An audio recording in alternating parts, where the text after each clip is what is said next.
teams starting to make the moves come together. Of course, Hook's only been in the roster now, Chance, for a couple of months at best. So this is a really nice look for Optic. Again, a team that was already so sound.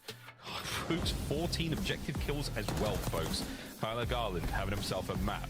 1-0 lead here for Optic Texas against their old pals, the Vegas Falcons, one of the other green teams in the league. And moments like that from Hook, huge rotation kills, huge flanks. Man did it all. Yeah, and of course, on the flip side for Falcons, like, maybe did a better job of sort of creating opportunities and getting control of the game. Those P4 rotations, they get the kills, they get the setups. But it's moments like that at this level, you just have to capitalize on, because you know the other teams will. I think for Falcons, I mean, expect it. Again, very fresh team, 2 new players on the roster. These things are going to happen, but that's where you look to sort of turn things around. Maybe for some degree of positivity. To whom might have had a slow start. Dude bounced right back, got a cruise missile, got in the mix, locked down a P4, and found some high impact plays. So the young guns, well, they came to play. He also had a moment towards the very last P3 in the map where he was basically keeping like 2 members of Optic at bay to keep them out of time. They were still able to win it. There was 13 seconds on the clock remaining. They were sitting at 240. He was really making those moves, just proving to be a very difficult, player to deal with. Nice movement, good shots, everything sort of coming together at the end. But again, look at that slow start from them, flatlining right out of the gate. 2 seconds on P1 into nothing out of P2. A huge hold from the Optic boys, and they just sort of cruised that one. Nice comeback there in the second set of hard points there for the Falcons boys, but again, too little too late. We'll see if that hot hand continues going into the search and destroy. Chance Stainer on vault, Hacienda for that game of control. It should be a lot of fun, and we get to Skyline. By the time we get to Skyline, these players are going to be so warm and so ready to rock. That is going to be an absolute treat. But first and foremost, Vault S&D, how are we feeling about this one, mate? It depends on the perspective you're looking for. I think Optic's certainly going to be happy to play on it. Very standard map. It's sort of a cookie cutter in the way that plays out. And honestly, they might be looking at it as an opportunity to show more B hits on offense. Try to get different sort of setups and different looks, because Falcons will absolutely fight in S&D. Been their best game mode we've seen from those guys overall. So you know they're going to be able to sort of bring their A game to the table. But I'm looking for a degree of creativity. See like how far you can sort of pressure up on the map and like how creative you can get, just as a test to see what works. So well, it's going to be a good time. Always a good fight with the Vegas Falcon boys, but I know Optic are going to be sort of hungry for the moment. I think this map especially, we've already touted the A-bomb site as the the B-bomb site a little more difficult to retake so many more angles there. This isn't quite like Checkmate in Cold War, where no one planted the A-bomb site, the one on the far right hand side by green. No one touched that. It's not going to be the same sort of case. But we're talking about Dashi now, folks, when it comes to search and destroy. He has been the heaviest hitter, I think, in the league thus far in BO6 charts. His KD has been outstanding. He's fallen off to a 1.38. He was sitting at like a 1.9, 2.0 for quite some time. So things are looking a bit more normal. Obviously, the clutch is on point as well, leading the league again this year. He's topping that category. And I mean, it's not just for the performances in the CDL. S&D8s have been a lot of fun to watch. Kason throws a tournament. That was a ton of fun to watch. And Dashy's throwing up ridiculous 1v2s and 1v3s in there as well. So he is certainly enjoying him Call of Duty this year. It's been a great time. Yeah, those 7 ping kills, those are the cleanest kills I think I've ever seen in COD. 6 or 7 ping, my guy was putting them through it. Really, really impressive stuff. Pixel perfect gameplay, boys and girls. You'll be seeing a little bit more of that in the upcoming S&D. Again, for the Optic boys, strong looks. We're going to be seeing them flex the playbook a little bit, start to get a little bit more creative here on Vault. We've seen many, many times from them already this season. A-bomb, obviously, a submachine gun player's dream. Over by B, though, as we're going to see Kenny and Dashi, and of course, Hook on the flex there, having a little bit more fun with those long-range rifles. Let's get into it in a moment, folks. Chance, any sort of wild calls here? I mean, Falcons, we've seen them get map wins on this mode as well. And we see them get a big one against the Optic boys.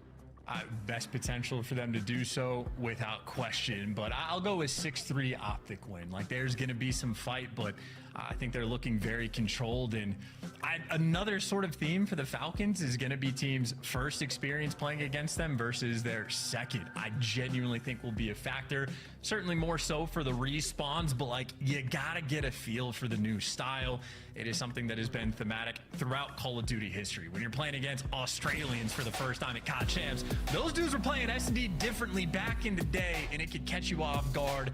Different regions have these different flavors. In Vegas, well, I say Vegas, teams from Saudi, they're bringing a different flavor to the game. And I mean, mean, Optic adjusted map 1, slammed him on the vault.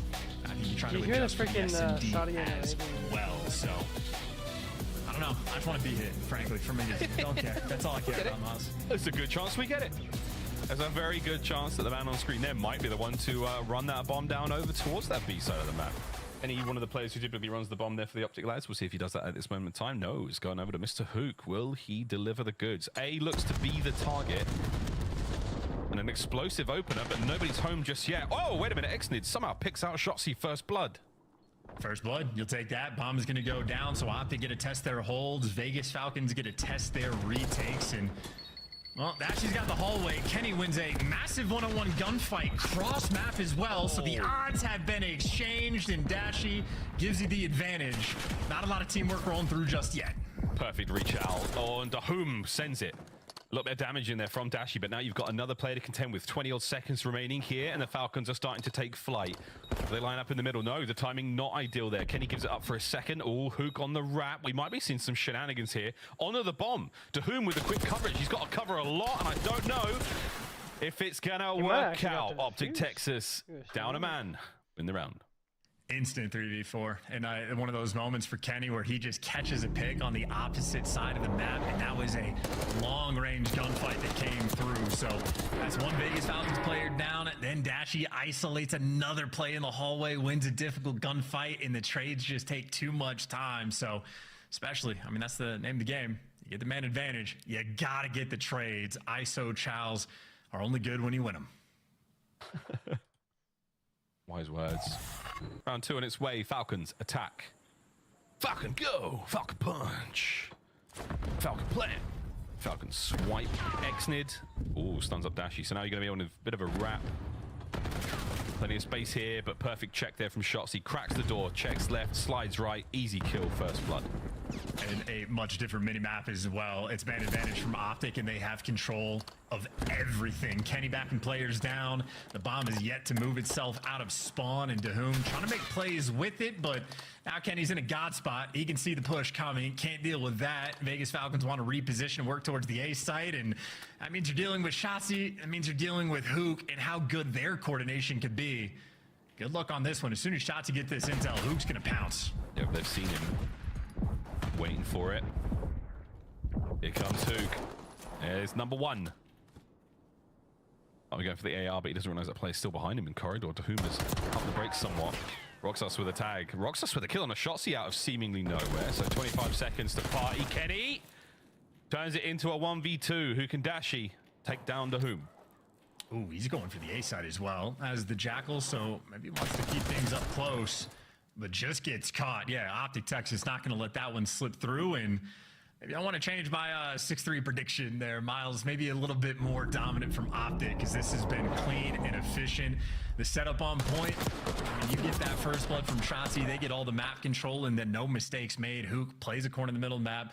Shotzzy roaming the top hall, no one over chows, no one over commit. Shotzzy gets the info and sends Hook in for free kills. Textbook Call of Duty being played by Optic Texas. I will say, no, you don't get to change your pick. Like Ali tried to do it before during the break in the earlier match. Like, I have to change. No, you don't get to change those picks. They do not get changed. All bets are off, folks. 2-0 lead here for Optic Texas. And Hook might have eaten the nade that time. Yeah, takes the damage. Is this necessary enough to get the Falcons in towards the bomb site? Not so much. They're hitting the pool, and they are not there for a chill time. They are there for the retake. And now Hook just gets to play the bomb, though, and look forward. And Dashy also gets to play his life around the hallway. So they're funneling them through over towards the pool side of the map. So a good setup from Optic, but Dashy loses the first gunfight. So Falcons again with man advantage. Here we go. 25. Shotzzy at one end of the vault, Hook at the other. Kenny now making his long wrap. He's about to pick up a couple here. Eyes on Dahum. Eyes on Roxas downstairs. Now Kenny not going to overbite this one. Hook loses his gunfight to Wixel. Sends it on the inside of the site. Kenny on the late wrap. Oh, what a win from Exnid. This could be the round. Do they get on the bomb? Oh, it might be 0.1 of a second. I think they got it. They got it. You were exactly right. It was 0.1 or 0.3 on the clock. That was so close. That could have been another man advantage situation. Falcons do not clutch, but they got the job done, and that just comes down to the 1v1 gunfights being won You don't want to have to take the ISO gunfights, but if you don't give yourself time to work with, you gotta win them. And both Wixel and Exnid deliver. If I'm honest, that's one of those moments where Kenny in the comms goes, God, what are they doing? They're going so slow, but it works out when you're dialed in like that. Woo-hoo-hoo. Wixel just took a really good, deep exhale. For a moment like that, 2-1. Do you want to change your pick again, mate? I'll stop flip-flopping. I apologize. I'll stand on business. Stand on business. Exnid down low by the bomb site. Wixel way out. I think he got spotted there by Kenny. Oh, yes, he did. Nice nade. The kill team being sent in to take care of him, but it shots you down low. Might get caught out here from some awkward timing. And Wixel, his life is not long in this round. Easy pickups there. 2v2, 30 seconds. Yeah, that's a moment where instincts need to take over. There was 2 players behind Wixel, and he gets caught. But also for Optic, not a lot of time to work with. Hooks cleared out one section of the map. You got to converge on site. And in the meantime, the Falcons players making moves. You got to go, gentlemen. Find these 2 kills down low. Exit into corner. Wins the gunfight. Both the Falcons player win their ones. A little pop-off and excitement. That was a well-executed round. I saw a chef's kiss and everything, man. This is amazing. I love it, this. Exnid's nice work here from that tight corner. The setup was on.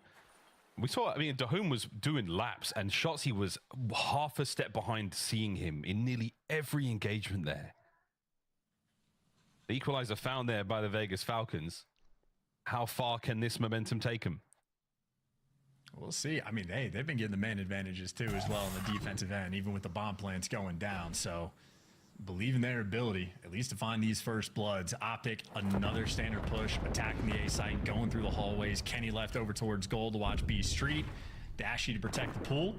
And Dahum down low, it is an SMG square up there getting active. Oh, it's active indeed. Dahum, able to hit the first kill and get away with his life. Nice work on the left stick.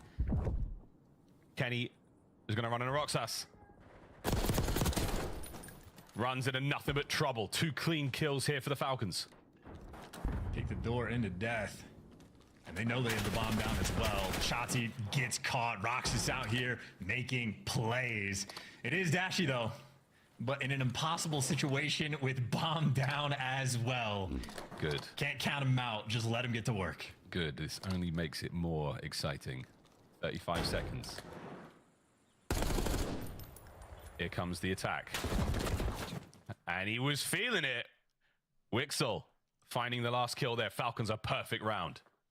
Bringing the energy too. I see Roxas in the comms after the end, popping off, getting hype, and maybe making another play call because it was Roxas with the reads in that round. Win on Kenny was huge. Picks up Shotzi as well, so taking care of business and much more effective now with the man advantages. Maybe Falcons sort of finding their flow just a little bit. Certainly playing with some confidence. Yeah, Chef's kiss. Yeah, you were not kidding. Wow.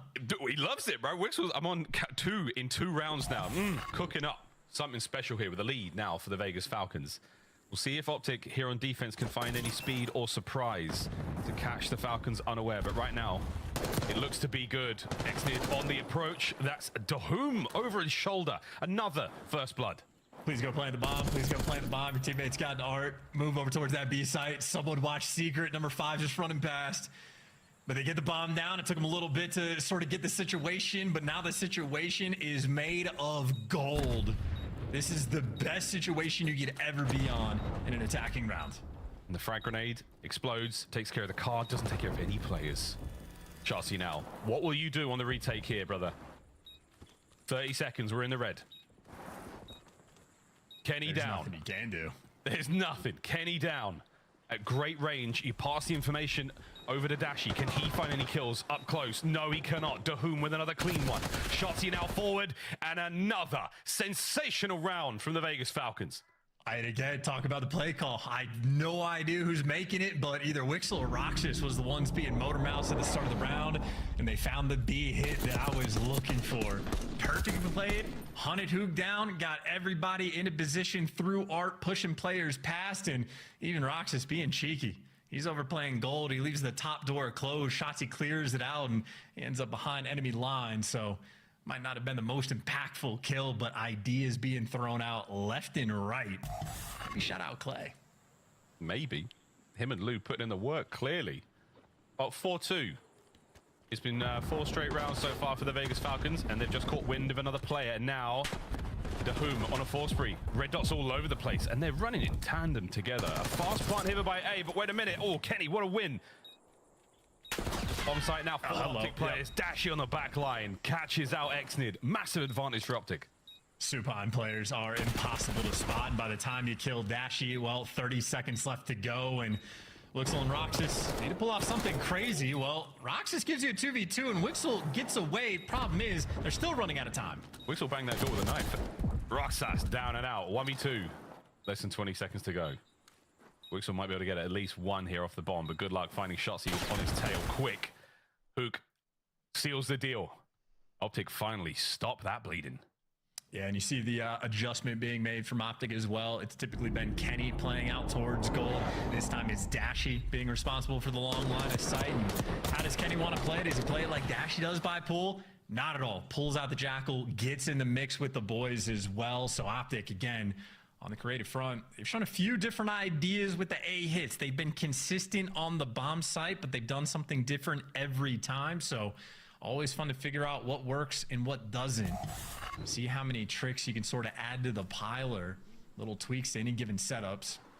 Still, though, it's Vegas. Bomb in hand, man advantage, or excuse me, round advantage as well. Man advantage goes to Dashy. Not anymore, right? There you go, Optic. First blood.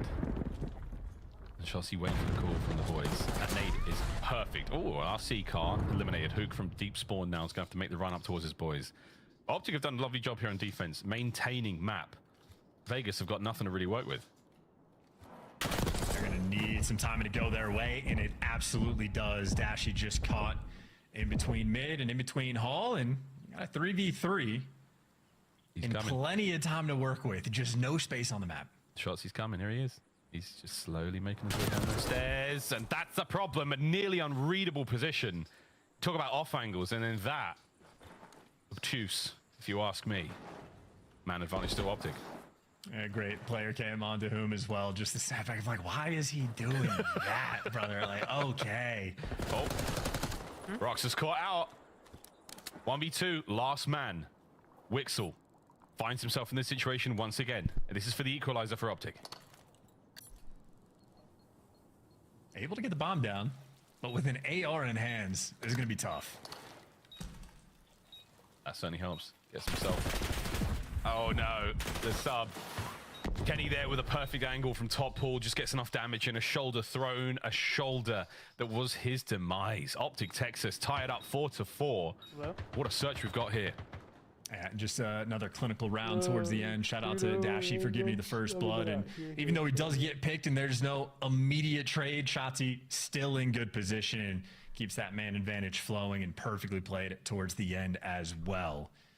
So Optic on point, and I'm still waiting for the B hit from them. Maybe they'll just have another idea for the A site, or if Optic are just sort of churning through every single thing they can do. Kenny or Dashy, who's playing out towards gold? It's actually Kenny with the bomb in hand, so more similar to what we saw the round before. Shotzi through the middle of the map. Pass it towards B. A little bit of love towards A. Again, once you have the down low covered here on Vault, you've got the choice between both bomb sites at great pace. Vegas Falcons are going to let this plant go down, and it's going to be a 4v4 retake, lads. Good luck, have fun. One angle from Mook. That's a lot of time spent before you start making moves. To whom, though, does give you the first blood. So another man advantage retake with not a lot of time on the clock. Vegas, they live for the chaos. They certainly do. And here comes chaos, and his name is Dahum. 3. Oh, lordy.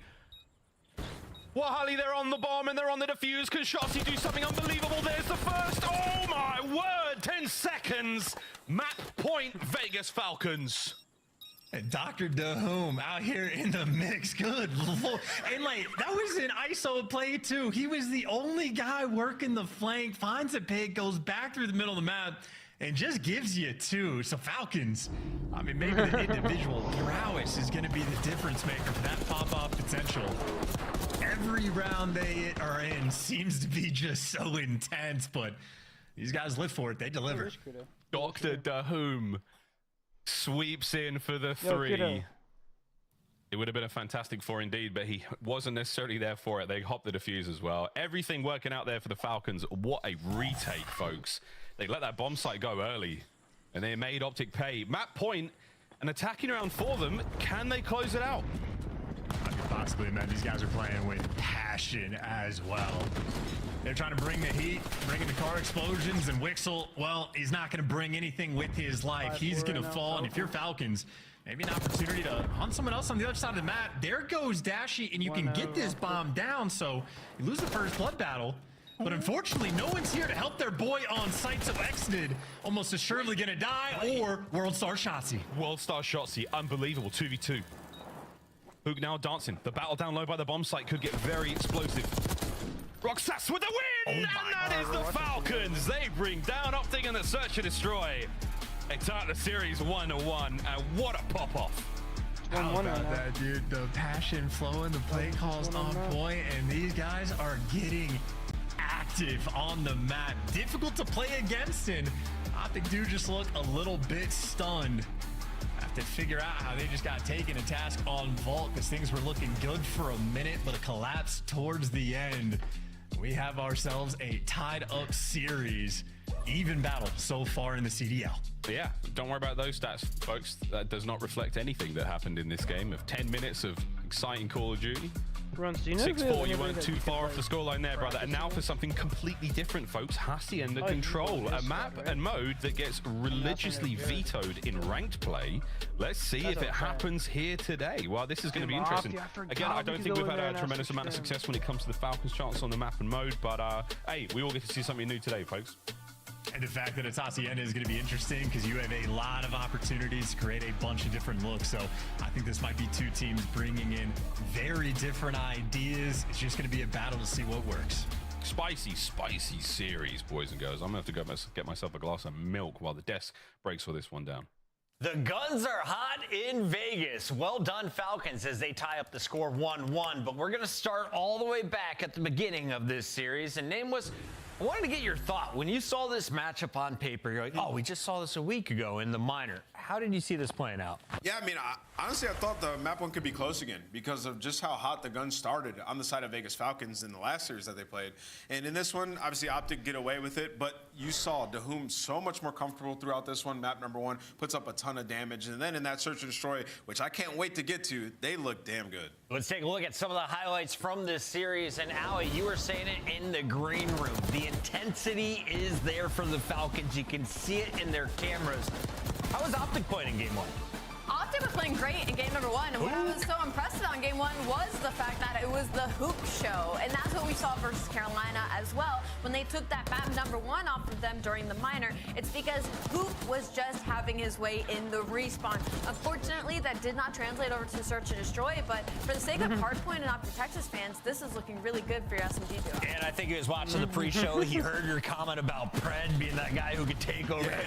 Watch this. Hold my beer. Yeah, no, definitely. I mean, Hook gets going. He was going nuts. I mean, I think he was like plus 28, 34 and 15. The guy was going insane. And you could tell Optic put more priority on the P2s. That was what cost them last time they played Falcons on this map. Was like just Falcons were very good at setting up on P2, which ultimately in the end, like Falcons could have come back if they were able to break. But Optic just so much more priority there. This guy right here, they're bro. able to take it. But yes, if Hook's putting up performances like that, then they can be the Optic that we know in Hardpoint from last year that won a world chip. There's the new faces, Dahum and Wixel for the Falcons, and you saw towards the end there, Dahum pulls out the cruise. The man earns himself a streak, so the gunny starts to heat up. What happens in game number 2, Alley Cat? Well, game number 2, it was the Dahum show, right? I mean, 11 non-traded kills across the board and 3 floods. And what's so important about that is in map number 2, when you talk about search and destroy in Optic Texas, they need those opening duels. That's where they find 90% of their success. They're one of the best converting teams if they do get that first blood. And Falcons clearly did their VOD review and went up against that. And we have a 2-0 start for Optic, and it's 4 straight rounds from Falcons. How do they battle back? Yeah, I mean, dude, truly, like, awesome gameplay from them. Great adjustment adjustment to the surge play. I think it's the first time we've seen them play vault. We saw some rounds on offense that, you know, they get the bomb down at B, and, you know, Rox is sitting in the building, and me and Joe are looking at him like, dude, he's not really doing much right now. But honestly, it's not a bad play because you know Shotzi's going to be trying to make a play in your base. So just like playing patient and like not getting picked, one thing is huge. And then they had some awesome retakes, like late in this game, like they get bombed, or Optic gets bombed down low, and then Falcons just kind of just all pinched from different directions and find their kills, playing off each other, just something that they weren't doing.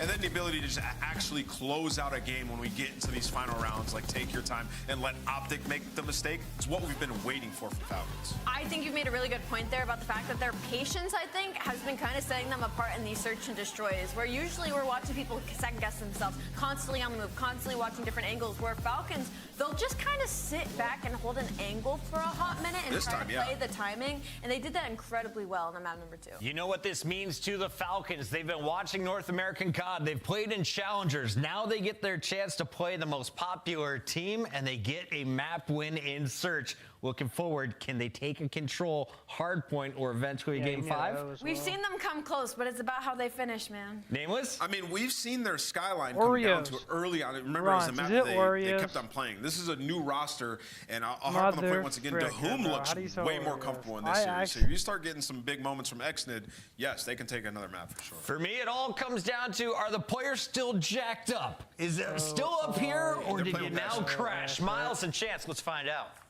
Nothing has gone down. It's all still up. We're all still very, very much ready for this. And again, we're ready for a bit of Hacienda control. Chance, I actually have no idea where the zones are because no one ever lets me play it in ranked. And I wasn't going to go into a private match and figure that out myself. I'm not going to do it. Well, it's a good thing you have me then, Miles. I know exactly where the zones are, and they're fun to set up. It's one of the weird ones where, like, the B zone might be easier to capture, even though it's a lot further away, because A can be a blender. But we did get to see LAG and C9 play it in the previous series, and it was a ton of fun as well. I would say with how, like, spawn trappy the map can be, it's those moments where everybody's actually out and about on the map. The teamwork has to be perfect. So that's why I think it's going to be a really fun look between these two teams of how much can the individual prowess, the pop-off potential of the Falcons. Is XNID, the 50-bomb guy, going to go crazy? Is Dahum going to be Dahim for the map 3? Or Optic be able to contain these players? It's cheesy, but we do it. We got the chef's kiss. We've got plenty of chef's kiss. And a possible chef's kiss moment here because, again, not that much Hacienda data for either team. So this could be a fantastic opportunity for the Falcons to steal a big victory away from Optic Texas. Same thing on the other side. You know, Optic Texas are always well rehearsed. They're very, very well versed on all the maps and modes we play here in the COD League. A professional team through and through. And yeah, we've got a bit of a mismatch here when it comes to the Vegas Falcons, Chance. In the attack, it's the best team in the game and the worst team on attacking rounds. Of course, though, these stats are overwhelmingly vault control, so Hasi will be a different look, but if you have a 1-in-9 record on attacks for a vault, well, that means the coordination in these moments where you're forced to hop on the objective in a certain way can be a little bit difficult to orchestrate, and I think Hacienda will be even more difficult on the attack than Vault is, so potentially bad signs there, but maybe Vegas will be hopeful for it, because again, even on the offensive end on Hasi, you just run like past 10 and you just constantly spawn them out like towards Vote or Death Spawn, and you can spawn kill relentlessly. So creating the moments is what you're going to be gunning for. But obviously the records tell a pretty distinct story. Well, this story is being written as we run it. This is going to be a big one here again for the Falcons. Optic to take the lead in the series as well. To Hacienda we descend for a game of control, folks. Of course, the A zone smack bang in the middle of the map. B out there by Tin. Looks like we're absolutely sending it. Oh, yeah. Are we going all the way around? We might be. I don't hate it. I mean, well, it's like the least important part of the map in the sense that Optic off the rip didn't even bother to send anyone that direction at all because you just hit the one lane where there's no zones. But now you've done a full lap. It took you 30 seconds to get here, but you made it to the B zone. You're in, and now you got a pinch. Deal with one side of it. Yeah, trains are there. Roxas got to go Grande. Cannot do it. Dashi finds his, and the second for Big Bruce. Zone safe for now. Dahum on the way up from spawn. hey, if it works out, great. If it doesn't, tough. You got a couple more lives to throw. You got just under a minute. Yeah, just that whole 30 seconds thing to hop on the objective is not ideal. Even for C9 and LAG, what we saw, a lot of opening breaks where just nobody watches the rock section of the map at all, because yeah, you don't entirely need to, but now Dahum has made it to the zone. He's got Roxas here as his backup and wins the first gunfight. So the entry you were looking for, Dahum just needs a little bit of help though. And Hook's gonna fall, but in the meantime, so does he. We got a square up by the B zone. B zone is still going, man. It is not stopped. The smoke has barely cleared the air. Nothing but frags over there. And a lot of work here being done by the Optic boys. Kenny, two on the outside. That is humongous. Dashi now pressing forward. The A zone not getting any love whatsoever. 20 seconds to go. And good reads on the corner, I suppose. So there's the first 2 kills you were looking for. Dahum, even with the movement, able to get out with his life. So if you're the Falcons, you know at least Hook is going to be behind you. But then, of course, off spawn, you get caught trying to take a route, but you win the gunfights on the front.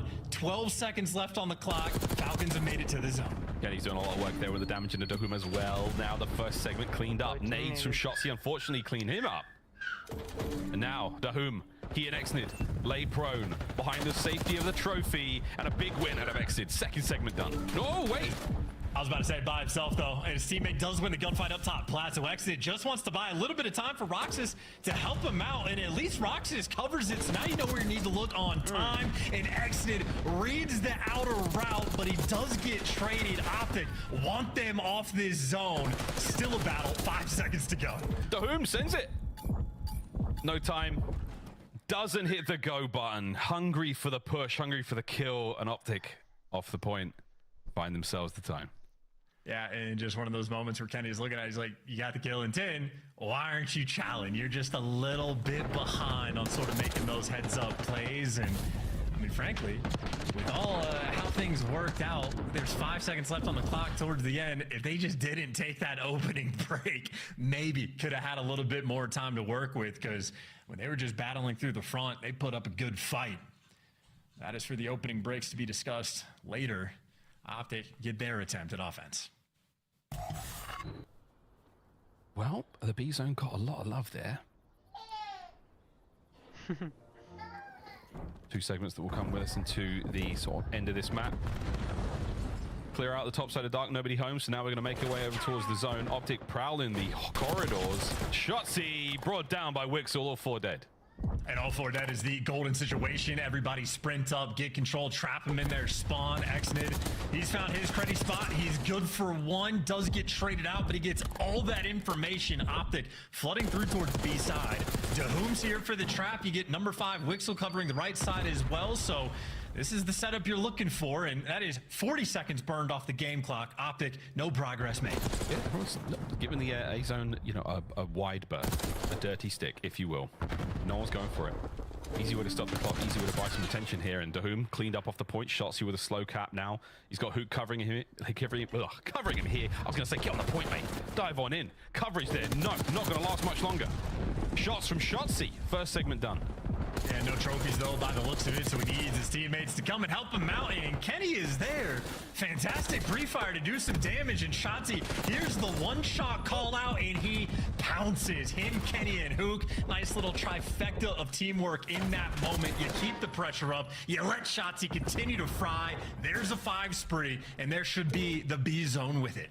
Maybe. We've still got Dahum now trying to make a last-ditch attempt. Red, dead, dealt with. B zone in the bag. Hook's in your spawn. Because why not, boys and girls? Now we finally go to the A zone. Kenny finding his kills. A minute 30 to play and a slight lead for the lives of Optic. Yeah, and Optic just want to clear out Wixel, and then they'll be good to go. But Wixel leaves his mark on one side of the map, and Shotzi falls on the other. But it's a Hook on one side of the base, it's a Wixel on the other. It is spawn kills central. Which team is going to be the first to get out? And I think Optic are going to get it. Falcons have given up a ton of map pressure. And in the meantime, guys like Dashi trying to capitalize. Oh, capitalize with a capital letter. Over the top, Kenny. Last man, a minute to go. Only 2 lives separating our teams. Map presence now being felt by the Falcons, pushing out towards Rockside. They've got themselves out by the archway either as well. Shots from Hook. As now you've got yourselves a little bit of a space to work with.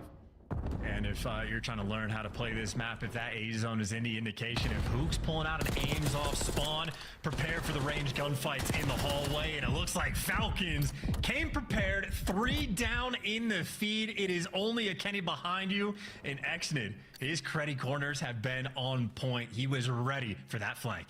Oh, wow. The Whom intel.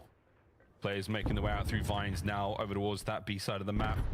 Exnid still in his credit. Lets Kenny get by. Roxas from down low now with a little bit of attention. 15 seconds to go. Somebody has got to get on this and stop the clock. Kenny will be the man to do so. Trade's now nearly done. Are they able to catch any more players out? It's a guessing game. And you guess it, you lose it. Oh. It's still Exnid though. That's the last man standing. He has been over by that flat corner for the longest time, but I guess keeps his life long enough just to get Optic off the zone, and that is gonna do it. Last ditch effort, shut down. Back-to-back defensive wins. Falcons are on the board. Yeah, it's a tough map. It's not an easy map to play control on. We also don't have a lot of reps on it either way, so Falcons take what you can. Couple of giggles here, a little bit of frustration there from Dashi in the top right. But the Falcons certainly having their way with them in the defensive round. Still a sweat. Ooh, watch out to him. Swapping sides once more. Again, I've got no real idea the way this is going to go down. All the usuals are out the window. Again, for the Falcons, man, this is just a brilliant opportunity to steal a big map away from Optic. I do not like when players are facing right. That to me looks like a Lambo hit. Nahum and Exnid, 2 SMG players working the outer lane. Wixel and Roxas, the ARs going up top. They want to capitalize and get this all control. Look who's here to meet them. SMG square up towards the middle of the map. It is going to be a trade fest. Who comes out last man standing? Exnid. That is the 3 spree. That is pressure now for the Falcons. He's got eyes on nearly everyone coming out of spawn. He could have caught those players coming through the boathouse. Dashi dips out. You get worried about the stun checks here. The boys are all going to go towards B on the attack. Hook's ankle spotted out. To whom? A deep nade. Keeping Optic on their side of the map for a long time. This is just a standoff battle. Exnid trying to keep everything contained, but ends up one shot, doesn't get traded out, wins the big one. His spree stays alive, and now you snap into position, go for the spawn kills, everybody else get to the zone. Caught Hook, he had to push him back. The spawn trap is certainly here. A couple of players spotted out going left-hand side. Damage dealt. Exnid dancing, grooving, gunning. Hook down, 3 dead again. He's roaring too. That's a lot of pumps, but that's because he's moving towards the spawn. Maybe an overheat of a moment, but you will take it and then some. You at least get that B zone. And you got a 6 life advantage as well. Falcons, they're bringing the heat. Yeah, Dahum starting to heat up as well upstairs now, trying to get that lock back in. You had Optic pinned on their side of the map. No one was getting out. Falcons forward. Dahum, what a slide. Dashi eviscerated. Life lead for the Falcons. And now they've got a lot of position to work with. And that Lambo spawn just gets opened up as well. So 3 players from Falcons, but you have Shotzi. He's cutting off basically 90% of the map in the spot he just played. And, well, the things that are open are more towards the hallways, more towards mid. So Shotzi just comes to his teammates. This is exactly where you need to look, and you can tell with the concussions, they know what the situation is. Optic staying ahead of the game. Well ahead of the game now. It's coming up on being ahead of the kills slowly but surely. 1 minute 10 to go. No one has been able to make their way towards the A zone. Not a stack, not a single step. Shotzi, nice work again, patrolling the hill. Exnid knows he needs to get out of time. He's not going to be able to get onto that point. Slow things down in a big way. It's Optic, 1 kill away from tying up the life lead. And Shotzi's just reading these players, right? He knows that Exnid was the guy that was over towards the zone, but he plays up top because he is not the one that is forced to move. But once he gets an opportunity to move, he finds himself a little palm tree. And again, he can just feed information, spots a guy in secret, gets a kill, and he might get traded, but he just got info on 3 players. Optic can snap into position, and you're losing the gunfights, but you still got Hook and Dashi alive, keeping the play going. Dashi will be the next line of defense. He knows the boys are on the zone. Now, process of elimination. Last corner. Easy reads. Bit of a team shot there as well. 25 seconds to go. Optic still finding kills all over the place. Who can't snap into that one? Wixel and the Falcons finding theirs wherever they go. Shotzi right back into lobby. Can he catch a few players? The dodges the knife! Can't get a second. Sensational moves in the final moments here. But you've got a man on A. Second segment. Done. No. Oh, wait. Yeah, he wins the gunfight, though. He wins the gunfight just to keep the pressure up. That's what you're looking for. Basically, no respawns remaining, but Exit is still here. Gunfights in front of them. Falcons give you 2. Falcons give you 3, and they give you the round. Optic were handling them on defense for a minute straight, and they jumped when they needed the most. Ferocity coming from the Falcons. These boys can fly. I will say though, bro, when we played CMGs last In night, Arabic, I believe it is Anahua. and then we went to go play rank, bro, like we were talking I think about, you Exley would just feel said like in the you're playing playcam, against kids that these way boys worse are than kids in turned. CMG. They are very excited, as they should be. They have a round advantage Oh, I here agree. and a map point I agree. on control. That wasn't really our though. And, in Call of Duty, we sort of have the talking point always of like all these old players in the league. 28, you're ancient, you're a veteran I at this agree. point. We need to play It's better. not like players at that We need age to really play slow better. down. Their reaction time's the same. Cool, It's we will about have the Kudo passion. tonight, And right so we now, gotta pick age some doesn't up. matter. If you have passion, you got something We'll good try going some. for you. And Falcons have that in spades. They don't have the opening kills to the break, though. Optic jump all over the hallways, working their way over towards both these zones. Falcons, a lot of problems to solve. Good luck solving these problems. You caught at least one player out there, but Kenny is now just dancing through the kill feed. Nice work. He and Hook getting theirs. Excellent, trying to catch up these players on the capture at B. And he doesn't. And now we're doing laps. We'll let everyone go by. I mean, Nah, this he is actually pure sounded pissed off, chaos. boys. Hacienda is a weird one, man. Oh, when he put his gun on single fire mode, I and he told you still he's gets the lit. kill. I told so you. Exit is built different. He just single tapped his way through. Like, this is nuts, man. Yeah. The whom? Here comes the Chow. You read it, but it didn't matter. Hook had the hit points. Now you've got a lot of presence Like, he on was the not second last segment though, clearing up. We're going to He get that literally capture done just any minute now. staring at Kenny's got himself a corner. Nice reads, though, from the Falcons. They're like, dude, we know the credit spots. We run them on this map. B-zone gone. Here we go. Yeah, it doesn't make a difference though, right? That cruddy spot is just being played for like sort of containment. Doesn't matter if you got 3 players on the zone and a 6-life lead. And Optic have been pretty consistent. They're not like going too heavy for the spawn traps, but they're constantly flooding AR players like out over towards office and try to handle like the outskirts of the map. So Optic are looking to funnel these players in. Meanwhile, Hook on a 5. You see what happens when you feed this guy some information. Is his happy place. It's a little quiet for now because the Falcons have done their best to avoid him.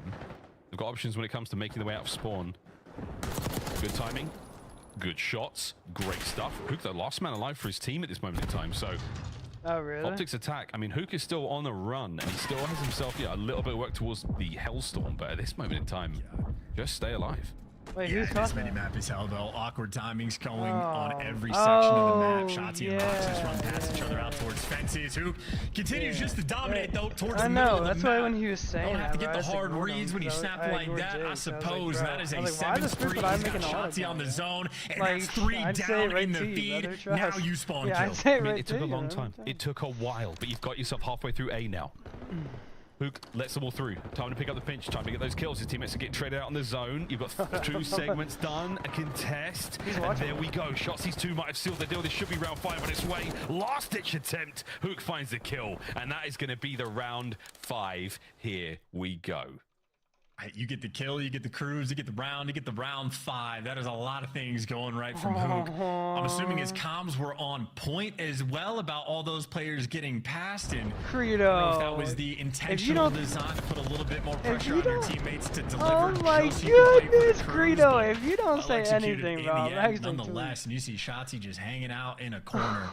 The dynamic between him and Hook has been a really fun thing to I'm watch. about to cry, bro. As has this match, round 5, cruise missile in their hands. Vegas Oh Falcons my continue to goodness, have bro. problems to solve, but even when the pressure's been on, Just to, I mean, they've had some ice. Dude. A baby's voice, bro. It's crazy. Will they have any more?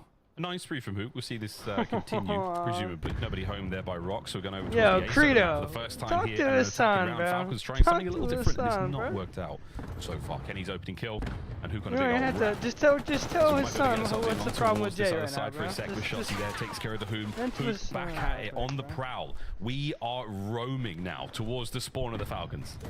And this is just trust, right? If his teammates like have everything, he knows he's just looking for the kills. That is number now 10 in a row, and a perfectly timed flank to be able to pick up 2. So that is Hook. Instead of being bloodthirsty and hunting down kills and chasing red dots, goes and makes just a heads-up play, clears out the zone, and now look at the mini-map from Optic. Dude, I mean, you know the pressure's over towards Rock. The ARs are posted in the back. I feel like a woman with that. Hook is just flooding everybody in through these hallways, and Shotzi gives you 2 before he falls. Hook looking to be here for the pickups, and his spree finally comes to an end. It's good comms again out of the Falcons. They managed to identify those hits, and Hook's spree finally dealt with. Another corner. Yeah. Another Amen, opportunity brother. for a trade battle now. Or will it be a trade? Yeah, Roxas gets it. Now it was the B side of the map. Hook's back off spawn, back in a position, dashing on the coverage here. Dude, my son No one does should the better same get too close to stuff, B. bro. My This has son, been a great dude, defensive round Noah from Optic loves again. like This when they take the start lead in this running. series. I don't know why Kenny he's and Dashi obsessed get their with kills. like Roxas now people pinned running. and dealt with. Like, he Dashi's gets 2 all excited might about it. spell So when they doom. go off the Well, break, last like when the hopes match here first for the starts and they start Falcons running. as they fly Yeah, forward yeah. into He's like, Shotzi. look, they And here comes running, the they wave, running. and he's I'm like, dealt I with them, know. holding them at bay. He doesn't need the kills because Hook's gonna find it with the Cruise. That's the map. That's the round, and that is the lead for Optic Texas. Icing on the cake, man. Taking care of business, and that is on point. That is quite literally just like 2 good plays being made on the map from Optic, and you just get complete control, and things are easy from there. The hoop flank at the start of the round to clear out the B zone sets you up, and then he's basically breaking calling your through girl, a he's second calling your time, girl and Kenny the movement getting king, behind bro. enemy lines and picking up 2 as well. Optic take care of business. It got a little bit mixy, but that might be the name of the yes, game. sir. Raise him right, Yeah, man. and then you Play get to some pump the quality brakes, you get shots, to find a corner, and you turn it into a very slow map, and you really do burn the clock. Because you're seeing the spawns, the deepest spawns you can possibly have on the attacking team, to get to either one of those zones is such a nightmare. You have to Russ, I don't know secure B. why. I You always have think to that have you some live in top North presence. Carolina. Otherwise, you cannot get near the A side of the map. So, lessons learned there, folks, for these Hacienda control games. Hopefully, you can take some of that into ranked. And Falcons, maybe down a man here in the stat screen. Sorry, Mac. Yeah, somebody They left. did a great job there to force that game. final few moments. Optic, great composure, a big win, and now to Skyline we go, folks. Skyline this hard is gonna point. be a banger. GG's. Optic win 3-1. The most confusing thing about, well, let's talk about Skyline. Nah, I suppose, in if a second. Optic Just loses look at the Skyline, bro. highlights, and, I mean, honestly, pretty good looks from both teams, setting up the spawn traps in a few different ways on the you lost- offensive and defensive did you? ends. No. I see a lot of different looks even on just the opening break. So Hacienda, I think, is going to bring out a lot of different looks from a lot of different I didn't think teams. so. But ultimately on offense, Yeah, you're just that's looking what I for was- those big moments. Yeah, It can be I thought so difficult to orchestrate those A zone hits. Someone's Yo, going to have Exton to actually make a killing miraculous Dashi though in play, single but fire is kind of different players taking turns, able to lock it down. And I still can't get over that single tap fire kill. I hate when that happens. It's rare, but it'll get you. It happens, man. I mean, tap, tap, tap, tap. There are certain weapons in COD history, especially in the last few games, that when you do put on single tap, they have a bit of increased damage. A lot of the DMRs do that. I wonder, is this some untapped meta that we've not really discussed or thought Absolutely about? not. Definitely not. No, it was a mistake. It was a mistake, but who knows, man? I'm trying to build a narrative. We're starting to have a conversation. We're all putting our single taps on for the final round of S&D for the goodies. All right, well, either way, folks, the final few moments of that map were absolutely explosive. Kudos again to Optic Texas for bringing the noise, getting those big comebacks, and All right, now here we going go, into the Skyline hardpoint with the lead. Chance, everyone's pretty hot, right? Everyone's feeling very warmed up now. I think confidence is still pretty key for the Optic boys, but at this point in time, the Falcons, we get to test the resolve a little bit. You guys had a solid advantage, had a solid bit of work to be done after the huge win there in the S&D. So, Ron, so Then here's you the come to question, Skyline and right? actually find the dub, force the game 5. Well, Do this I is get a super unknown quality for the another Falcons team death? because they've had one of the strangest things that I Another think chair? we've seen this year. They were spamming Skyline another hardpoint monitor. at the start, and they were running 3 ARs the entire time. King of Bood was stuck as a lone SMG on the fastest paced map we may have ever had in competitive Call of Duty history. So it doesn't make any sense. And I'm thinking, okay, maybe the other Falcons players, just all of them perma-run ARs, they just can't Oh, run I'm gonna get a lot SMGs of face until I for watch that. Exnid drop a 50 bomb with the Jackal. So they could do it. I don't know if they're going to make the adjustment on Skyline, but the fact that Exid absolutely can run it without any issues, and you have 2 new players on the squad, to whom as well as Witch running an SMG, popping off from time to time. So I just think with the SMG prowess alone, Falcons are going to have better odds on this map. Hey, let's run with it. That is That's a strong narrative, and fire. that's a strong starting point to get ourselves into this one. I've just seen the updates for Season 2, by the way, folks. Disabling crossplay. Oh, we'll get to that in a minute. Hook and Shotzi, though, talking about the SMGs. This is how map 1 went for the boys, who, of course, did get the dub, but Hook was the man. 39 and 18, 4K damage. We'll see if he can keep that going on a very spicy map like Skyline. Yeah, I think he had maybe 3 different 5 sprees, like plus and then some on the Vault Hardpoint. He goes on a 10 spree on the Hacienda Control. So, yeah, I mean, if you're looking for a show, Hook is going to be the player in this series to watch. And it's sort of one of those series, you know? Like, if Falcons have a reputation of, like, being either a much more aggressive team or, like, they create these weird timings and it can be a bit more chaotic, that's Hook's bread and butter. That's what he lives for. He drops into the chaos and challengers, and a week goes by, and everybody goes, he might be the best player in the game. Like, this is the environment for him, and Skyline, the perfect map to breed this sort of thing as well. So, gonna be fun indeed. Hook versus the world in the brand new SMGs of Falcons. Match that pace. Again, it feels like the same situation we saw there on Hacienda, where what does Hook do? He just walks through the halls. He takes some of these comers one by one, like some sort of John Wick character, just facing anyone, not missing a bullet. Same thing on a Skyline hardpoint, nearly impossible to do. We'll find out, folks. Strong search and destroy, strong game of control, and now another opportunity in a hardpoint. Where does our series go from here? Optic match point. Falcons to force the game 5. And the true test of a good Skyline team, because obviously when things get mixy, you just have to handle it. But when you actually get these full setups on times, how much can you actually milk out of it? Because that's a beautiful start. There's Exit with the Jackal in hand, giving you 3. That's exactly what you need him for. And this is a dreamy situation as far as a P1 goes. It's been the day of the Jackal and the morning of the Jackal. The first life here from Exnid has been sensational. His boys with full hardpoint control. They're not going to be able to account for Shotzi on the Raptor. That's going to get him off the time for now. And again, Exnid staying alive very well. 5-0. Give his boys a lot of time off the opening break. With it, bro. All right, bro, let me know. Now we sort of vibe back for position again. You got the Falcons players spawning on the left side of the map. So obviously the attempt to set up towards P2. Hook is going to be waiting in the wings. Do you not know the actual word? Good lord, that's a gunfight. 6-1. P2, soon to be open for business. And that's another one from Shotzi. Good work. Backside now a little safer. Is he doing the route? Yeah, he is. He's gone all over the place. Difficult to deal with, difficult to contend with. And to whom? Can you find at least one here on the opener? The answer is no. Shotzi with another great kill. 4 now in a row on this hard point.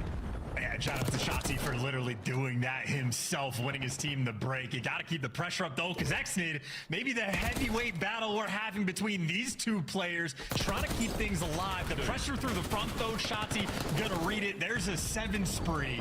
Now the front man, he'll bait for you, too, if you need. Shotzi, he'll do it all. There's the time as well. Oh, my goodness! He was a bullet away. Exnid's 2 piece now as the Falcons have overwhelmed the hard point. Better late than never with 20 seconds left to add here. Exnid down the route. We are doing laps around Skyline, folks. More time here, still to be played for. Oh my goodness, Clock has been stopped at 420, and it will most likely not be coming down to the game clock in this map. Multi-kills all over the place. New hard point in kitchen, Optic there.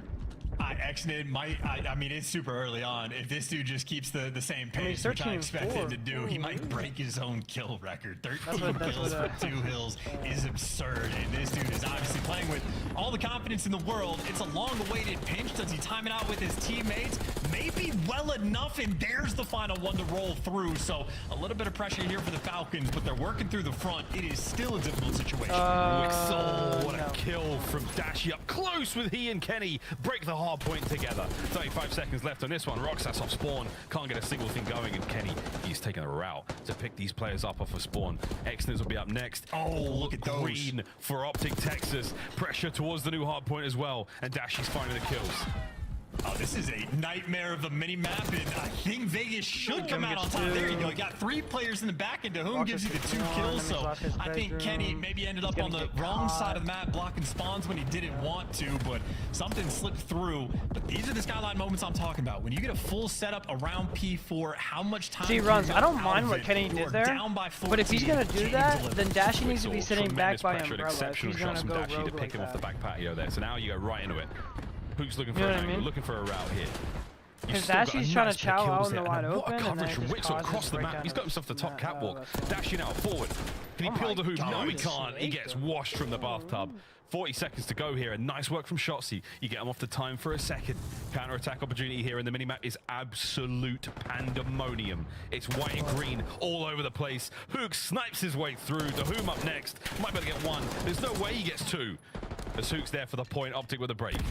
And that's what an interesting hill as well, because it sort of starts off with Wixel, the most important guy in that power position, like losing the spawns for his squad. They battle back for a brief moment, but it's Optic who end up coming out from this hill effectively even, which means they're victorious. You take the opportunity towards P4. Falcons go into it down by 13, and that same difference in the score is still there. And even on rotation, it's Hook here first.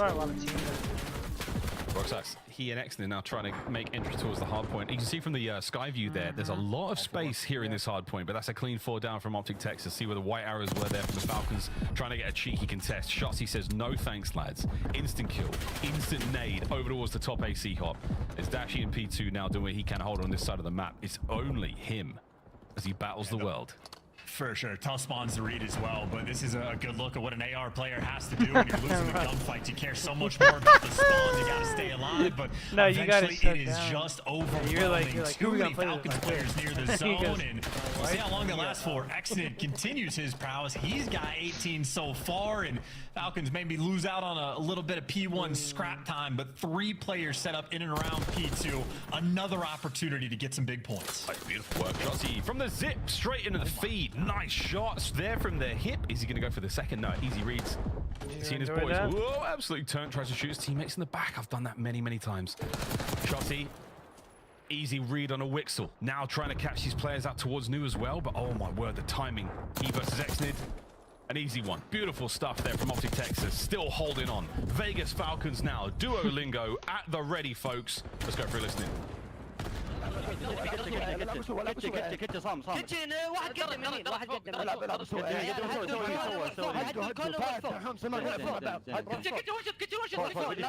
وجهك فوق يلا يا عيال بحترق يلا واحد فوق للحين صام الفوق داشي صام الفوق شوت تبيان وانا حلوه الغدره حلو باقيين كيتشن تعالوا كيتشن 3 يلا كيتشن باقي داش كيتشن الغدره يا عيال لا تطلعون الغدره على قدام زي على قدام انا رسمت في واحد غدره في واحد الغدره يو جراحي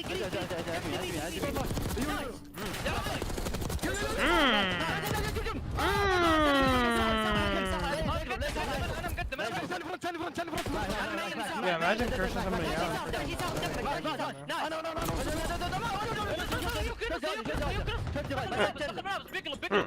انا اشوف يمين انا اشوف يمين ها داش يمين واحد بروح من النص يا عيال انا هدي يمين عندي بيان واحد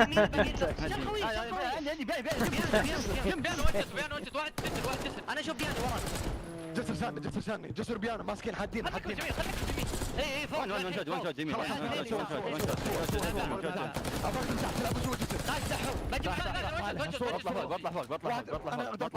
ما اشوف البار في واحد بيانو لازم نطلع يسار في واحد بي 1 الظاهر يا عيال بي 1 Unless they can somehow get a P4 hold.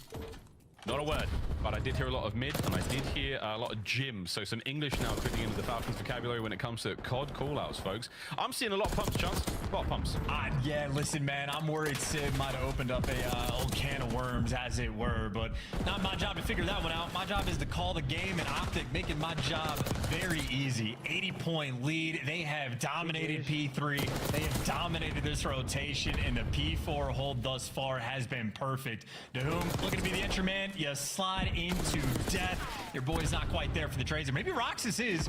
He gives you 2, so maybe a little bit of life, but a long way to go. Is he just sitting there Texas just had a sizable lead. It's sizable. 20 points, though, here. Was going to put the Falcons at 140 plus. This might be what you need. Shotzi looking to slow down. That hit, oh my goodness, from the hip straight into the point. The next 10 could be great. He got shot from the back, too. No, it looks like the Falcons are still going to get At that that one. extent, Hoop you over could the top even side of the back minimap. out. He's going to Back find himself up. a couple more kills. Nice work there with a stun. A two-piece he'll be happy to take. Doesn't pick up on the player in Jim.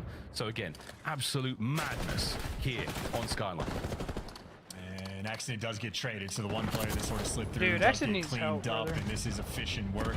Gotta say for Shotzi, you gotta love when Dude, the rest of his teammates are doubling perfectly heads. at your feet, or at least in front of the feet of the enemy. Down low, he continues to dance. Falcons Roxas clear is optic literally 18 mostly and off the 28. board, but Hook was the Yeah. last one alive, and he gives you the first kill on the push, so Falcons still gonna have to fight just to keep things even. Desperation effort now on this people. Dahum trying to do it alone, and he took a lot of AR rounds there from both Dashi and Kenny. Still plenty of time here to be had. Quick contest. Shotzi manages to get in and steal it from the very top side. Wixel there on the immediate trade. I mean, a moment like that, it's just panic. You have to deal with the man. He pulls the entire setup apart alone. All those white skulls now across the map as Skyline riddled with members of the Falcons. Optic setting themselves up for the win right here Yeah, and now. Miles would be such a good And storyteller. this might end up being a scoreboard for the Falcons where all 4 players And end that up guy's making a game negative. from So live. that just means you got taken to task. It was a hot start from X-Men, 3-1. but Optic Texas, See, they I was iced off them by out one in the map, bro. respawns. Really indestructible in the hardpoint game mode. We saw in the 1 and 4 there from Optic and the Hacienda. Might have been Mixie.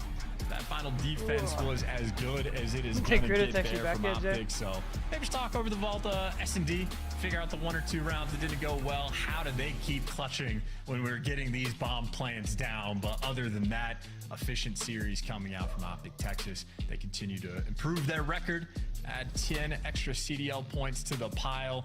Maybe throw on some good stats as well. Shotzi and Dashi having an absolute field day there on Skyline. They didn't really miss a beat again from that first map. It was Vault was something from Hoog at 26 and sit 15 there, 33 and 18 out of Shotzi. Some machine gun players there for Optic doing exactly what you would hope of them. Big Bruce had a nice game too at that 32 and 21, but glorious work there from Optic.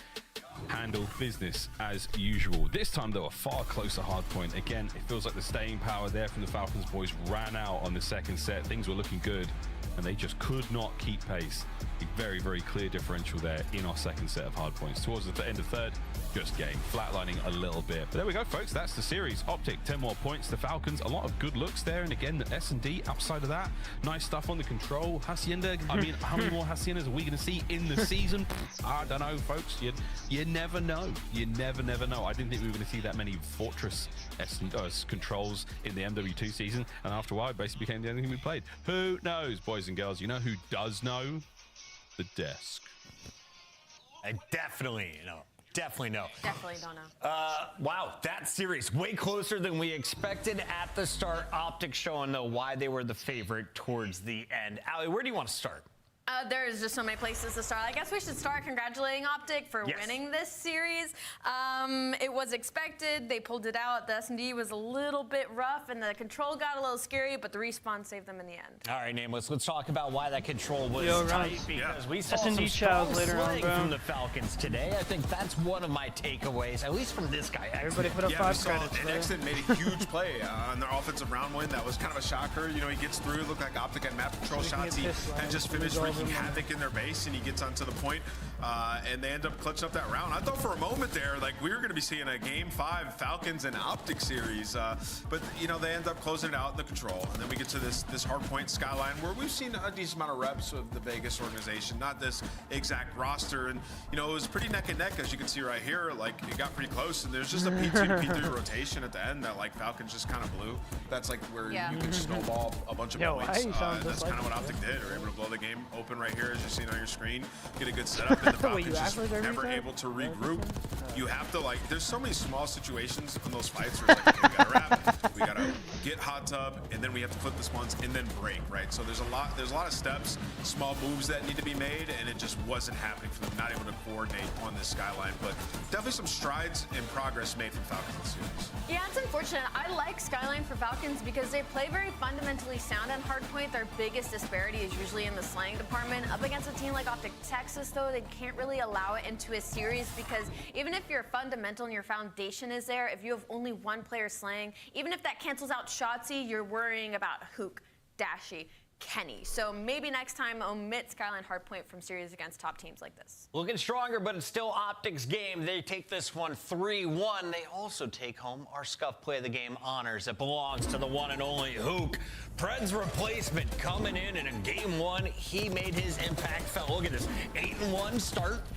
And my biggest thing right now for Hook is I just hope this continues. We saw it in the Carolina series. Unfortunately, they didn't win it over the weekend in the minor, but for him to come out on map number 1 once again, Vault, which they got caught off guard last time they went up against Falcons, and to go 21-6 at some point, this spells great things because if he can keep up this consistency, we'll get back to seeing, okay, Optic might be A tier, S tier type team. Yeah, these guys are insane together. I mean, we've seen it time and time again. When Hoop is able to get that gun hot, he can go on pretty crazy streaks. And, you know, this is like that SMG duo, man. They're going to wreak havoc on you, Chris, like when they get loose. That is the old Dallas Empire duo of Hook and Shotzi. We just saw some news from our dude Hastro, one of the OG competitors. He just bought back the Dallas Empire brand. Maybe we'll see that coming back into the COD universe. Shout out Big Stro, EOD. Big shout out to Big Stro and a big shout out to our winner circle once again. Welcome the young man who doesn't ever turn off the camera, the one and only Dashy. You guys have been streaming some scrims. You've been front and center, all kinds of content recently. And a lot of people were talking a lot of smack after the minor. Do you feel you were favorites to win that tournament? I mean, I'm never going to bet against ourselves, so definitely went in it with the intention of winning it, but it happens, you know, it's you win some, you lose some, and weren't the better team that day, so just got to tip your hat to the Ravens, and you know, they lost the phase, never mind, tip your hat to the phase, but improving it every day. Fair enough, Dashy. Congratulations on the win. I kind of just want to pick your brain right now. You're slaying, even if that cancels out mitts. This one and only look at we saw it in the Carolina series, and once again, something okay. And we've seen, you know, this is the old dude Hastro coming back winners. One and only Dashy. You guys have been streaming some scrims. You've been front and center, all kinds of content recently, and a lot of people were talking a lot of smack after the minor. Do you feel you were favorites to win that tournament? I mean, I'm never going to bet against ourselves, so definitely went in it with the intention of winning it, but it happens, you know, it's you win some, you lose some, and weren't the better team that day, so just got to tip your hat to the Ravens, and you know, they lost the phase, never mind, tip your hat to the phase, but improving it every day. Sure, you're either doing really well or you're really struggling and having a slow start. Have you guys pinpointed kind of where the struggles in search are right now, and if you can give us any insight? Honestly, like the way Vegas was playing was very interesting, so just give them credit for I guess their game plan, but so we're working on every game one, not just S&D, and it's a working process, so got to get back to the lab. Brandon, Dashy, for you, it seems like you've been having to like slay a little bit more with this roster. How's that been? Obviously losing Pred, bringing in Hook. Hook has a crazy performance in this one, but in some of the other series, you've been taking over in the kill department. How's that been for you? I think it's just Treyarch, you know what I mean? These type of games just suit my playstyle, and I guess with our team, our composition, I guess, but I guess I have to slay, but I'm just down to do whatever it takes to win. I mean, today I had day off, Kyler. It was a nuke series, so the kid was just soaking and just collecting. Kid was doing damage. I wanted to ask you, Dashy, we announced recently on Twitter that tickets were going on sale for Major number 2. What is it like playing in Texas in front of that home crowd? Oh, it's insane. It's the one event every year I look forward to. Love the Green Wall. I mean, they're not just in Texas, they're universal. You know what I mean? It's global. They're everywhere. So can't wait for that event as well. I mean, obviously last year won champs there, so it's good. And I heard that hopefully it still smells like champagne. You know what I mean? Oh, I like that. I heard that you're giving out free test drives of the Porsche when we get over there for that event. If you get a ticket, so I'll be in line for that. That'd be awesome. Yeah, we'll see about that. We'll see about that. Yeah, I'll be at DFW. Pick me up, all right, bud? All right, man. Sounds good. Thanks, guys. That's Batman. We're going to let him go. Dashy getting the job done for Optic. He continues to impress. Ridiculous stats entering this matchup. He was number 1 in a number of categories. We got to give a big shout out to the Vegas community as well. Everyone supporting the Falcons. Much love. Firefights every night. they're gonna be doing 8s league now. It's gonna be awesome. So you saw them announcing on their Twitter. Go over to the Vegas Falcons Twitter. Gonna be doing 8s league. We're gonna put up some money. That's gonna be sick. Cool. Yeah, to get the community back popping again, man. That's what all the narrative's been about. Stream scrims, all that. Like, get some 8s going. Let's get it. We're going back to the roots. Yes. Custom lobbies, baby. In the meantime, we've got one more match to go. Don't go anywhere. This is the CDL. When we return, the Rocker take on the Ultra. Round 2. Ding ding.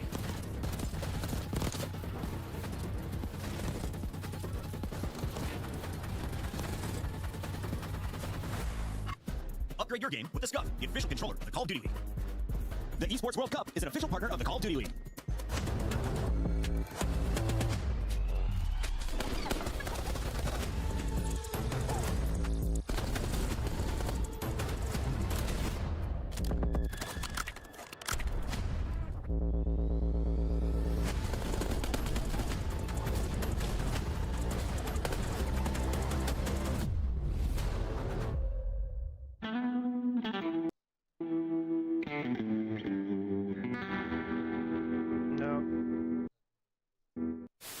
You both just died to it. It was awesome. Banger. It's called a banger, Brat Lincoln song. Oh no, Yeah.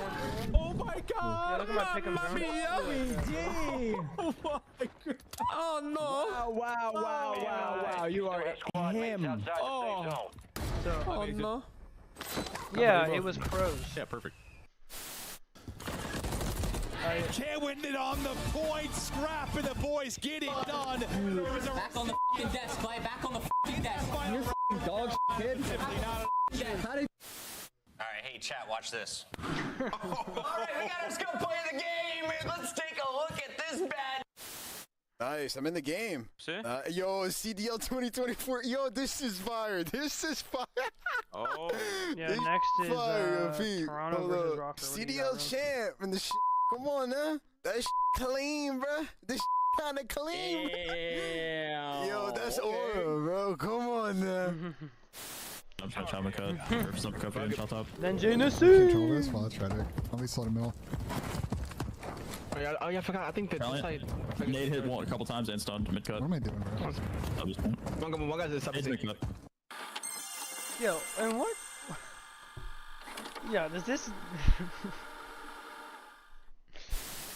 One clean break, one what set in kills God's there. green earth to make him Sneaks in think and that steals was the like a victory. route, bro?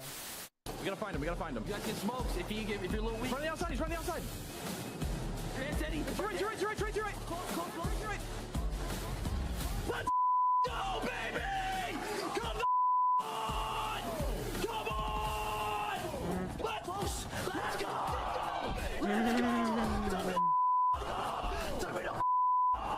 Let's go! Let's go! With Babe, comes off with the backside of Palace wall, lost the delayed hit from Escriel.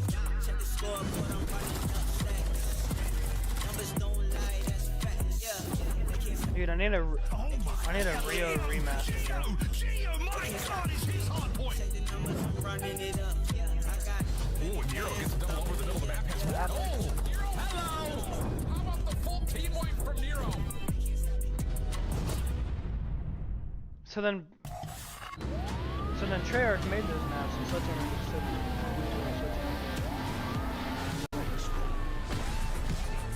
so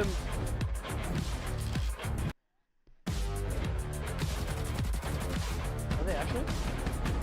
Don't you dare try to show them the Are they actually?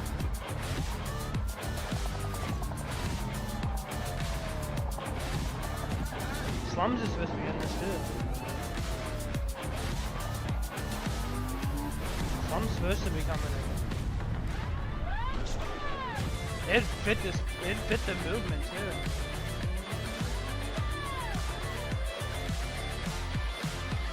Yeah, okay, buddy. Calm down. Guy thinks he's scump over there.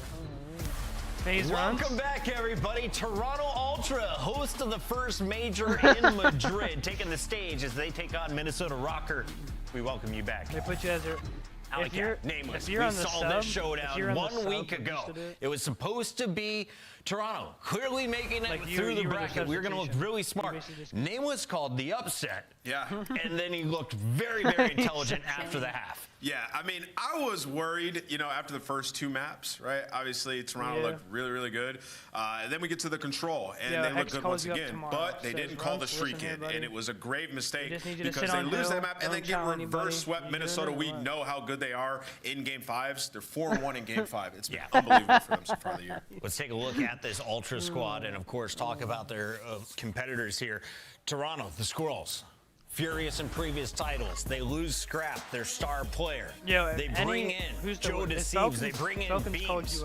It's all paying dividends. They were one of our top 4 teams entering the minor. Where are they at right now in your power rankings? They're still top 4 for me. It's just kind of like, it's one of those things that doesn't really make sense when they go up against Minnesota Rocker. Now, this is 2 times where they've fallen short. I mean, you're talking about Toronto Ultra team that was 6-0 in Search and Destroy heading into that series, and you're telling me they can't clutch up in the Game 5. So maybe it's a map, maybe it's Hacienda, maybe it's the way they match up against Minnesota Rocker. But for me, this is like a disappointment for Toronto. He said nah. Top 4, You have one player, brother? Maybe top 6. You got them top 4? Why? I think I saw them top 4. All right, if not top 4, is it Minnesota in that position instead? Let's talk about the team that beat Toronto. Sure, I don't have either one of these teams in my top 4 after what I saw in the minor tournament. Obviously, Minnesota goes far. I just feel like LA Thieves is still in there for me. Yeah, no, LA Thieves still in there for me. Carolina has to be in there, and then FaZe rounds out my top 4. But anyways, besides that, it's not a crazy take because they have been unbelievable in Search and Destroy, and same with Rocker. I think for Rocker though, their hardpoint is super underwhelming. One of the actual worst hardpoint teams that we have in the league right now. 4-10 in that game mode. It has to get better. And when you look at it, like they're 2-0 on Vault. Everywhere else, just like not great, but they're making up for it with their control. 5-2, and then obviously the Search and Destroy. So they're able to win that game 3 pretty convincingly each time. And when they do, like they're sneaking out both S&Ds and getting dubs. They look sleepy. They always say they start slow and then find their mode. How do you feel about this team right now? I don't feel good about that because I think if they went for consistency, not consistency bias, for their future, they need to start hotter. They are like, what, 1-6 and map number 1's 2-6 or whatever. They've got to start the series hotter. Let's take a look at our maps and modes for this showdown. Ding, ding, Protocol, Hacienda, Protocol, Vault, and guess it, Protocol, triple dose. Yeah, I mean, Control has been like the bread and butter for Minnesota. Obviously, it's been a lot of Vault. Protocol, though, we have seen them when they went up against LA Thieves. They kind of blew it. Could have potentially won that. But yeah, I mean, I think this can go the distance. These guys always go Game 5. They just did in their last series. Allie? Yes. Will you do us the honors of going first? Who do you have winning this? You know what? I will go first. But not because of what you think, because I'm pretty sure every single time they've picked against Minnesota, they have won. And so I feel bad. I don't want to mess it up. So I'm going to go with Toronto Ultra to win this series. Going with Toby as well. I'm going to go Toronto Ultra. Nameless? Yeah, I'm going to go with Ultra this time. I think they close it out. And the fans will also agree.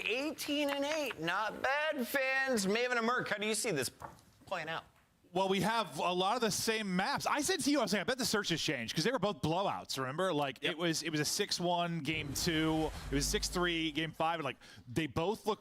One team looked lost on one team looked lost on the other, but all that changed was the order. It's still the same map. So I was surprised by that. Yeah, I thought that would change at least because what was it? It was like the Hacienda Ultra. It looked like they had no idea what they're doing, and then on Protocol, like Rocker were just lost. Yeah, we're gonna play back. We got reps. I mean, you played the same team, so maybe you feel better about it. This one is also a repeat. This is a 250 to 240, but kind of what the desk talks about, what Ant talks about, 4-10. Rocker, I mean, listen, I think that a lot of people want to believe in this squad, right? All the Game 5s, a good run that they had in the minor, but this has to improve. I just still like. Their margin is like -23. Like, there's a lot of close games. Like they've had a ton of very, very close hardpoint losses. Some they've had some crazy comebacks. They've seen just about everything. We've cast a lot of their series. Joe, we're gonna have purple on purple action, which this one's not as confusing though. I got this one. Yeah, this one's a little more simple. We're ready to go. As we get right into the point, Beans trying to hit his shots, and we'll see who can strike first. As we played Protocol last time, this is the 250, 240, yeah? Yeah, yep, 10-point game in that game number 1, so very back and forth battle in that.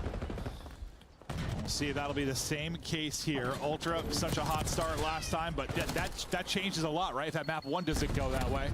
Maybe they don't get out to that kind of 2-0-2-0 edge they were able to do within that series. Maybe Rocker have got the ice to kind of clutch up and dictate the pace of this thing early on, but so far, it was so good for Ultra as they've got the time. As Joe Deceives trying to get nasty here mid-map, look over his teammate inside of the hard point.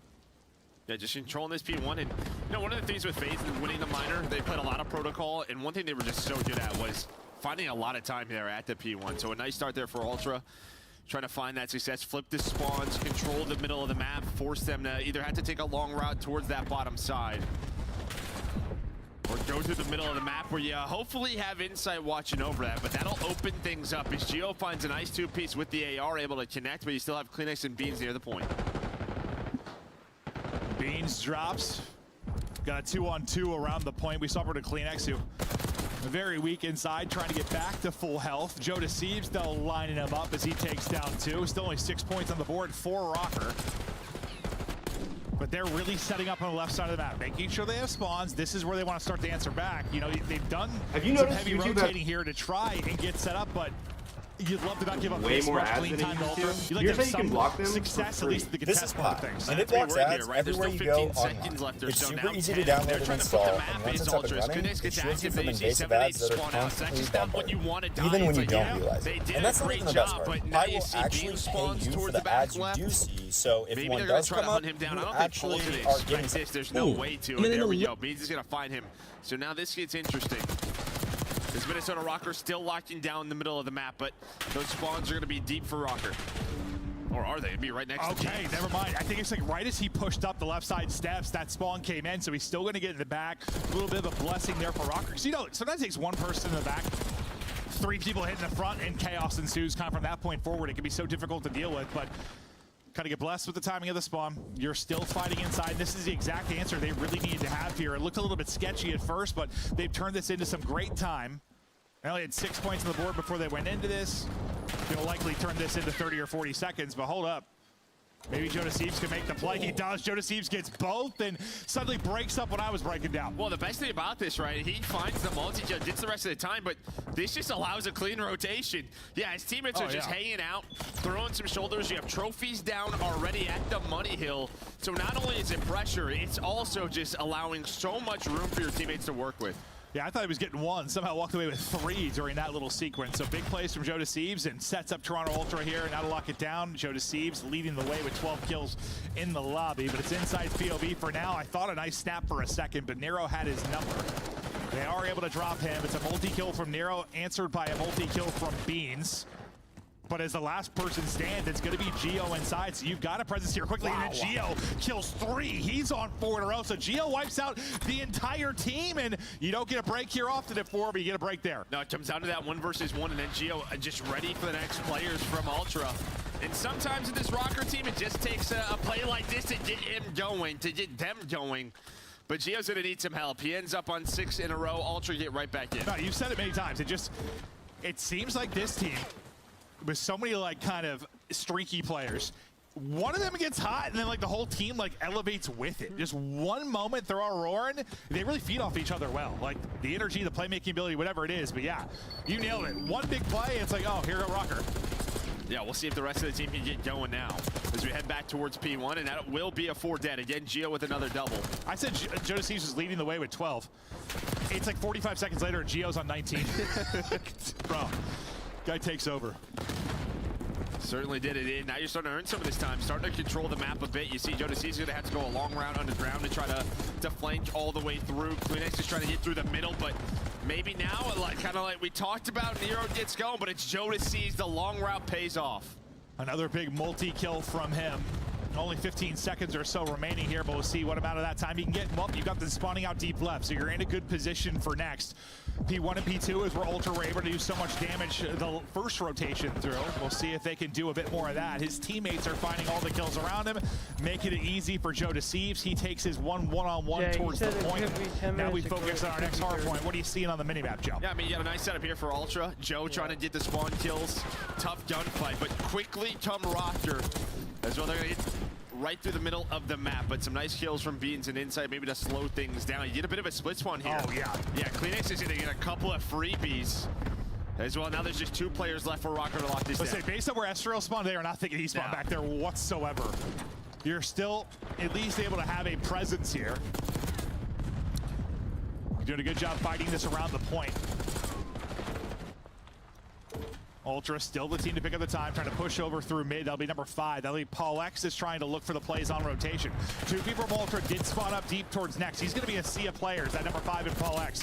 What will he be able to do on the other side? He's only going to get 1. We just hopped in for a second to see if he finds some kind of big playmaking ability, but as he gets dropped, really the next rotation looks like it's all gravy for Ultra right now. And I thought Joe was actually in the spawn out there. I think they get a little bit lucky because Joe gets taken down, and you had 3 players across the map from Rocker. I thought blocking the spawns, but he just spawned right on top of Beans. So then quickly there was a trade, and nobody was spawning on the right side of the map. So maybe blessed a little bit right there in that situation, but they pay off. They win the rotation. They find the first 20 seconds. Well, there's the time where they get a little bit freaky. It's this hard point. I feel like it just gets so crazy, but it's Ultra currently up 60. Joe Deceives leading the way at 23 and 16 for the time. Let's hear the comp from the Squirrels. Yeah, come up, stiff, bro. Back door. Nice one. Play together. Good time. Play. Don't worry about it. Mid gun. He jumped down low. I'm just on over here. He's big door in there. Man, front grenades. Take your time. Take. The new ball weak. I can go spiral. They're still gonna spawn grenades. Shall me weak. Wait. Go spiral. We maps as well. In maps, I need it. Trove.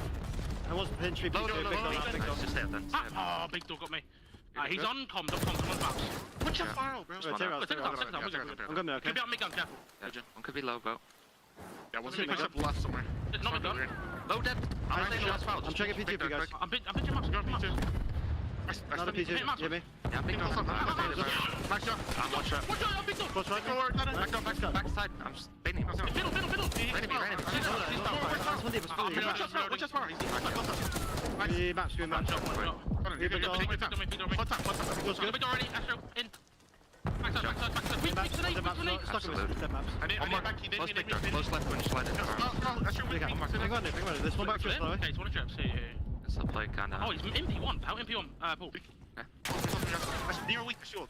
I big door. Push out. Good nade him. It's like pulsing. Yeah, I spawn trip. Give me 1 sec. I can finish top trip. Top trips and top grannies. I'm one shot. Other guy, he was off ult. He could pinch your grannies, bro. I'll get time then. I have all grannies. Short P2, bro. I don't know where they're spawning. Back on you guys. One in tower, boys. One going P2, bro. He's gonna jump down low or climb up broken. I can get top trip. I'm a sub. I can't really shoot over you. I can get your pinch, okay? I can full pinch. I can full trip. Top grannies. I'm top money. Top grannies there. Top money. Forget you. Dead. So timing what's your grannies? Top grannies. I'm mid gun. Back alley, Paul. We come mid gun. Ultra, who had a chance, if they were able to break it forward, this game's probably done, right? Rocker getting a massive hold to keep themselves in this game. They've changed it into a P1 now. And honestly, during like that listening, things were going real well for Ultra. Like, I don't think they were frustrated. Like, the comms were on, but they didn't find much success. No, I think that's it. Like, you had an early break at the P1. It looked like you were in a really good setup, and then Rocker just fought their way back in, and now we have a 30-point game. Sometimes this team, well, they very much just stay in all of them. So tough to put away this year has Minnesota Rocker been. But yeah, you're kind of right. It was like a couple of 1v1s at the end of that P4, and then like an early rotation at P1, but you kind of heard from Beans like Paul's already there. A little bit caught off guard, but still, they built themselves up such a nice lead. Now it's back up to 50. Looking like they're going to win this map. I like the comment you don't hear very often. He's like, man, I don't know where they're spawning. And then Beats like, hold up, they're spawning here, but they're kind of go back and forth. Beats don't hear that often. Like, I don't know where they're popping. Yeah, maybe like Clay's just in a spot where he's like, you know what, they should be spawning out due to my spot. Yeah. No, it's just kind of cool to hear them chat through stuff, but you just need 10 here for the win. Ultra looking to close it out now, but Pollux with a pick to get them out of it at least for a second. Pollux gets 2 to shut this down, so you got numbers here for now if you are a Rocker. And as Kleenex drops, that will be time over to Rocker. So they fight, they stay alive, but it's just how many times have they just been in a hole where it's like, it's just a little too much to bring it back? Like, I feel like we've casted so many Rocker hard points where it's like, God, if they just didn't go down 100. If they didn't go down 80, they might have won. No, I mean, that's really it. And then a couple of rotations maybe go their way. Just feels like they're late a lot of the times. And, you know, on these P3s, these P4s, happens here again. The ARs of Toronto Ultra are already there. They take down all 4. They win map 1. And this time they improve on what the 250 to 240 win they had last time they played at the minor. And this is where maybe you get, well, I guess you don't get nervous in the sense, if you're Rocker, you already reverse sweep them. You feel like you can bring it back in anything. But like, it puts a little pressure, I think, to win this map too. because we're going to Hacienda for 2 instead of 5 like last time. And that was the one Rocker won 6-3, right? Like, they look really strong there. Like, you need to win this one or you might be in for a world of hurt. Yeah, I mean, like, this is going to be a bigger talking piece, like, down the line when we talk about the major. But, like, obviously you're 4-11 now in hardpoint. It's not going to be great, but just early in these series, man. Like, it just feels like, can you go up 1-0 if you are Minnesota?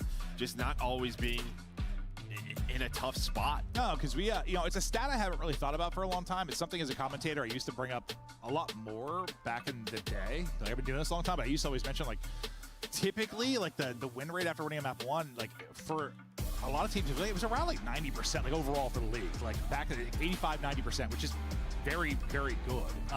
So, yeah, map 1s are important. They're not everything, but over the years, statistically, yeah, it's huge. And unless you're Rocker, you just don't give a shit. Yeah, they don't care. I mean, all game 5s. It had all game 5s, at the minor tournament. Oh. Yeah, throughout the year. So we didn't see that happen. No, I didn't. I was about to say, when did he go for a dive? I have no idea. He just missed. I don't know. Maybe we were just chatting, looking at each other and not the game. Because, yeah, I do not remember him taking a little dive. This was in Geo really starting to heat up. He ends up killing all 4 here, and this is a moment that really started to propel Rocker. But then it's like, from here forward, you open up a big lead if you're Ultra. It's like these next couple of hard points to what couldn't happen. And that triple from Joe Deceives may be part of what got them in a groove.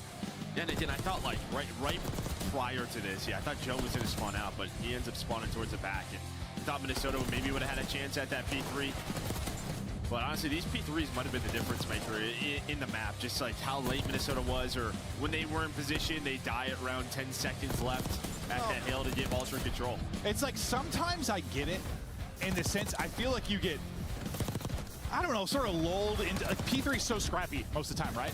You sort of think like you don't have to like over-rotate or don't have to either, or like you're gonna be able to make it scrappy from the front. Like, I don't know, I feel like a lot of teams are able to do that, but like when you don't then, and suddenly you give up a full hold, like that just turned the game on its head completely. Like, how often do we have, like, spawns just get wacky there? Yeah. They do. Like, one person gets through, one little play, and suddenly, you're spawning closer, you're spawning in the back. It can be such a mess, but yeah, when it's not, then it's like, oh shit, we're down 80. Like, what just happened? And maybe that's what they're thinking sometimes, like we don't have to, because the only one that rotated was like Paul X, right? He like tried to, but ended up with all 3 players there. Yeah, and that's like, you see like the second P3, that's where they grow their biggest lead, 184 to 105. Bit of a comeback there at the P4. But yeah, and then again, just gets put away the back half of that game when they start to get on back. But again, yeah, well, outside of Geo, just a slow start from the other 3. And you can see it there too, like every other point in that game, like, because even the break they got at P4, like every other hard point, you saw like the Rocker bars at least going up. So what does that mean? Like, they're at least splitting time.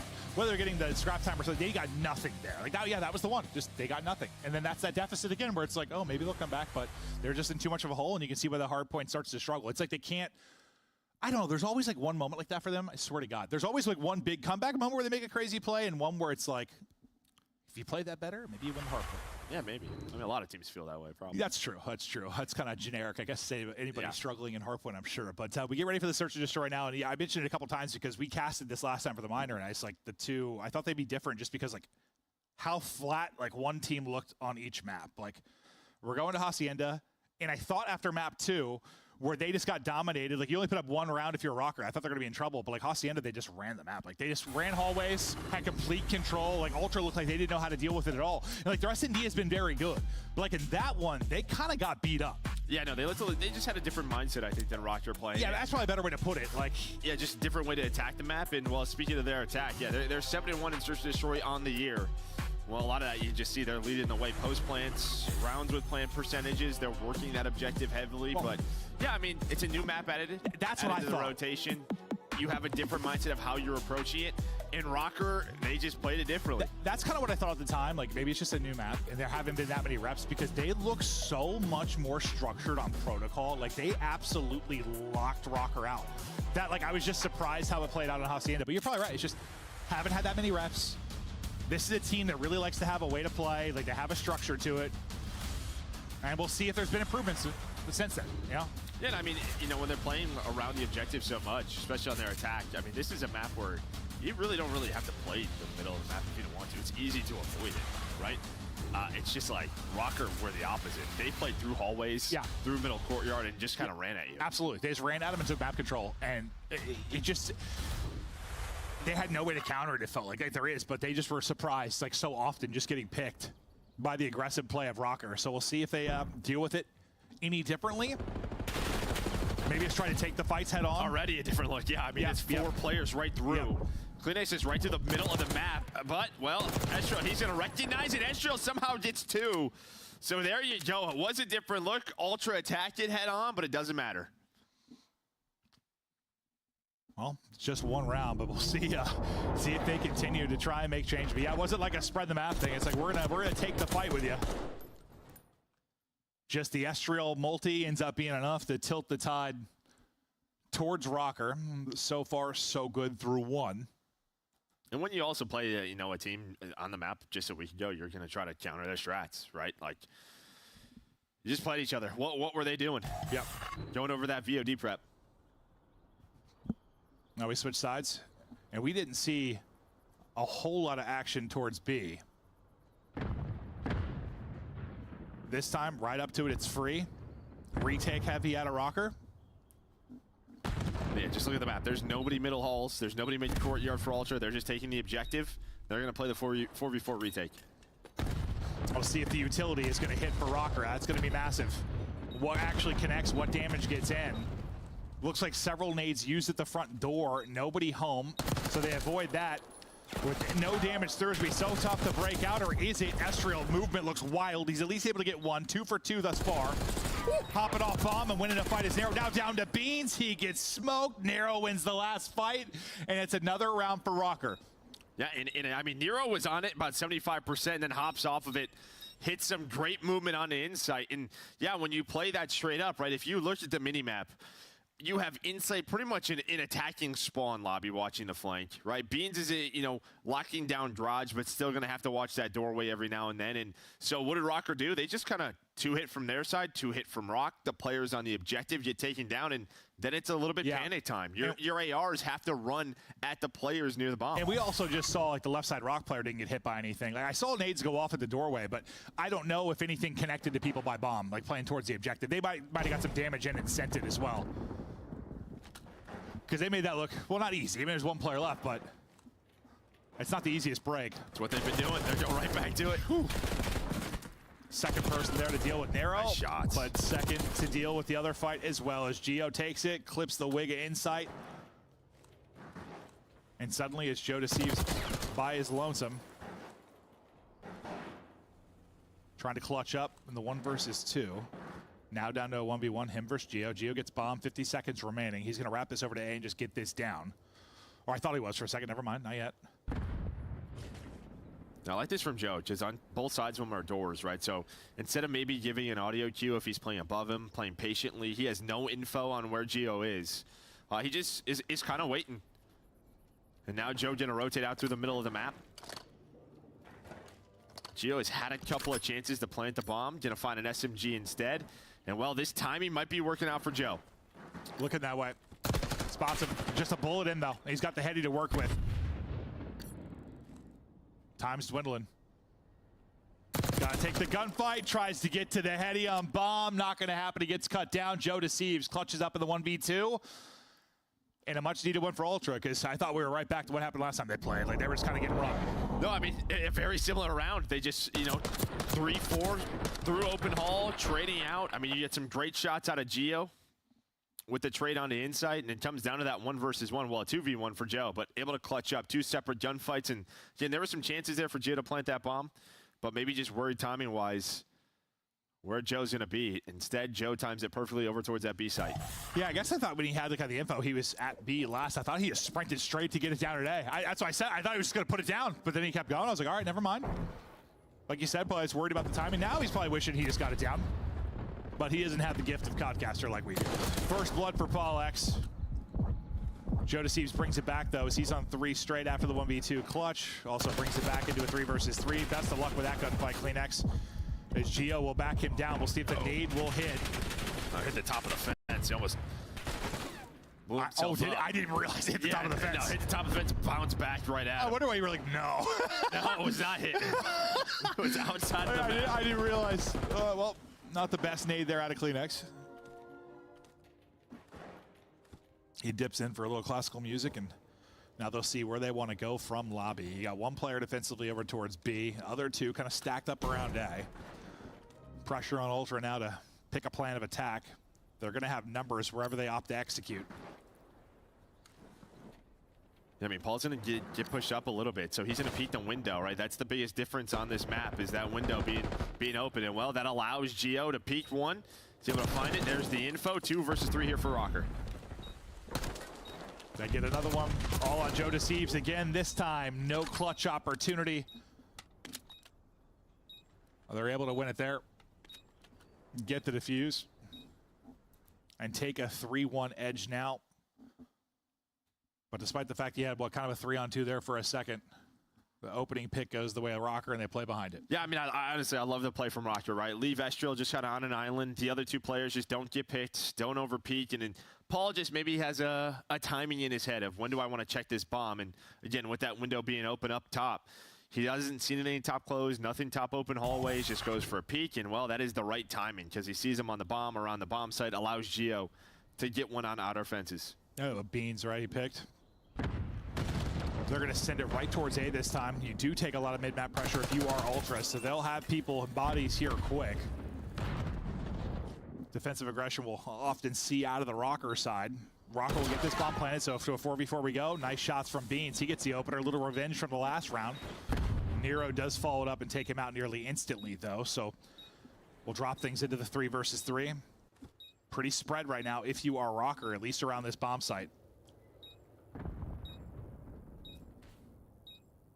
See if Paul's going to get caught here in garage. 20 seconds to go, he will. I figured he might just spot the gun like sticking out. And then Estriel's like, screw this, I got the other side.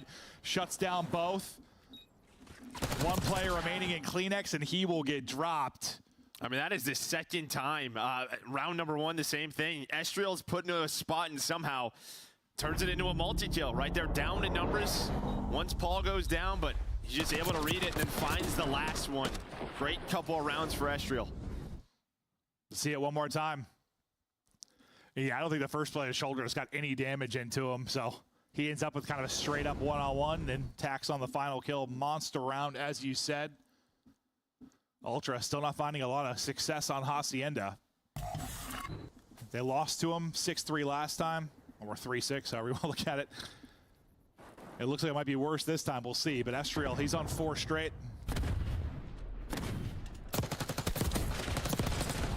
Nero couldn't chain that into 2, but here's the double man. It's Estriel. Give him 2, because he's coming with a vengeance. Nice plays from Estriel, up to 6 straight, insight by himself, and they've got no answer for this Rocker team on Hacienda Search. Yeah, I'm glad you added more onto that sentence. Oh God, what'd I say? I blacked out. Okay. It's a little warm in here. Was I about to say something freaky? I mean, maybe it could have gotten that way, but insight. I usually go the freaky route too. But again, I mean, I don't know. The stun just didn't hit Nero, right? So Estriel gets hit. Ultra have no info.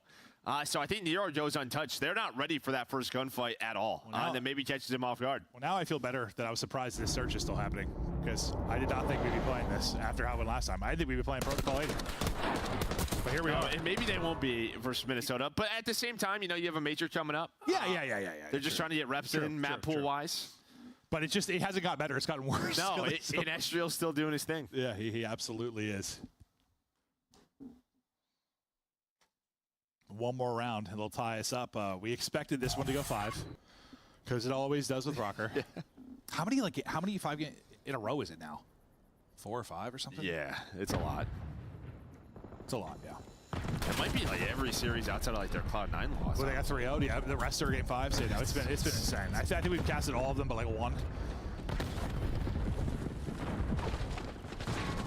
See if Estriel can keep this streak going. Not sure it's going to matter. They are up big. Yeah, this is a great call to rotate on this, because yeah. they were trapped. You had nobody shed. You had no top close control, so the window was open. They were just put in pretty much a trap by Ultra. And now you can see Ultra kind of back away from it. Yep. And then if they want, they go right back to A. Beans will be the one player in the window they have to worry about. Just kind of baiting out the rotation. The defense is a bit softer now. You don't have everybody here, but kind of the timing of this, you're starting to flirt back with this side if you are in sight. Beans, though, is going to get caught. That final bullet hits through the wall and bang. Joe Deceives going to be in trouble as well. I thought he was in trouble. He's going to actually end up getting a kill. Insight gets one as well. Estriel snaps, but snaps too late. Yeah, how did Joe stay alive there? I don't know. Like, when we hopped off of him, I thought he was dead. Like, he was, like, diving to get out of it, and then next thing I see, he got a kill on the kill feed. Paul X nearly chest bumps one, but he will drop Ultra. Nice round there. That's a great recovery. Once Beans dies top window, I'm like, uh-oh. Yeah, right, bomb site's open, but Joe just holds down fences with Kleenex. They're able to win the round. Yeah, I'd love to, like, if we stuck with Joe to see what happened there exactly. 'Cause I swear when we were on his POV, I'm like, oh, Joe's dead. At least that's what entered my head, and then he somehow got a kill. Step by step, you try to bring this back down. Dive, dude. Yeah, catching people. We've saw a couple today, like Sim had a few, like, dude, the dives just, they look insane. Everybody running hybrid now, yeah. You might not even mean to do it, but it looks cool. Yeah, no, sometimes that panic dive, bro. You make an insane play.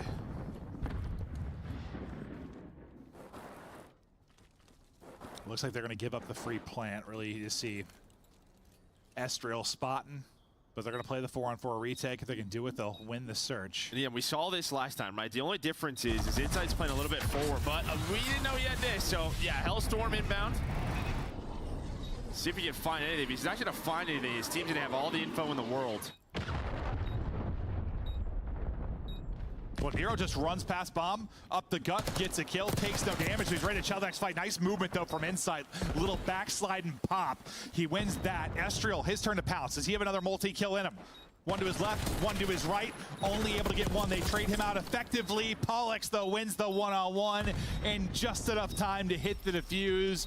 Rocker beat him 6-3 here last time. This time 6-2. Dominant on Hacienda Search and Destroy. Still work to do there for Ultra. Yeah, I mean, listen, like, you saw some of the adjustments from Ultra. They played mid a little bit more, but in sort of their retakes or on offenses when they had bomb down, Rocker were then not or successfully able to retake it a couple of times. Like, when retakes are successful, that just, like, you don't go back to your defaults on offense, right? You try to switch things up, and yeah, you don't force Rocker to have to adjust their defensive setups at all. No, not at all.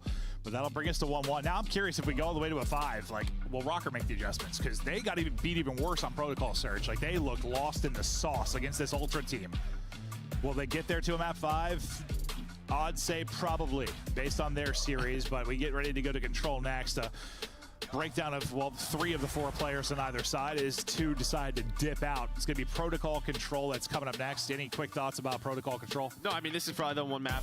Both these teams have really focused a lot on Vault Control, right, in the vetoes. But again, there's going to be some changes. You saw Toronto, they veto that one. So it's Protocol, Hacienda. What do you want to play? But what, it's like 1-1. I want to say for Minnesota, like 1-0 for Ultra. So again, they've played most of their reps on Vault. Got it. Okay, so we'll get ready to go to that. Before we do it, though, to break it down, we've got our beautiful and classy desk. Christopher Puckett, take it away.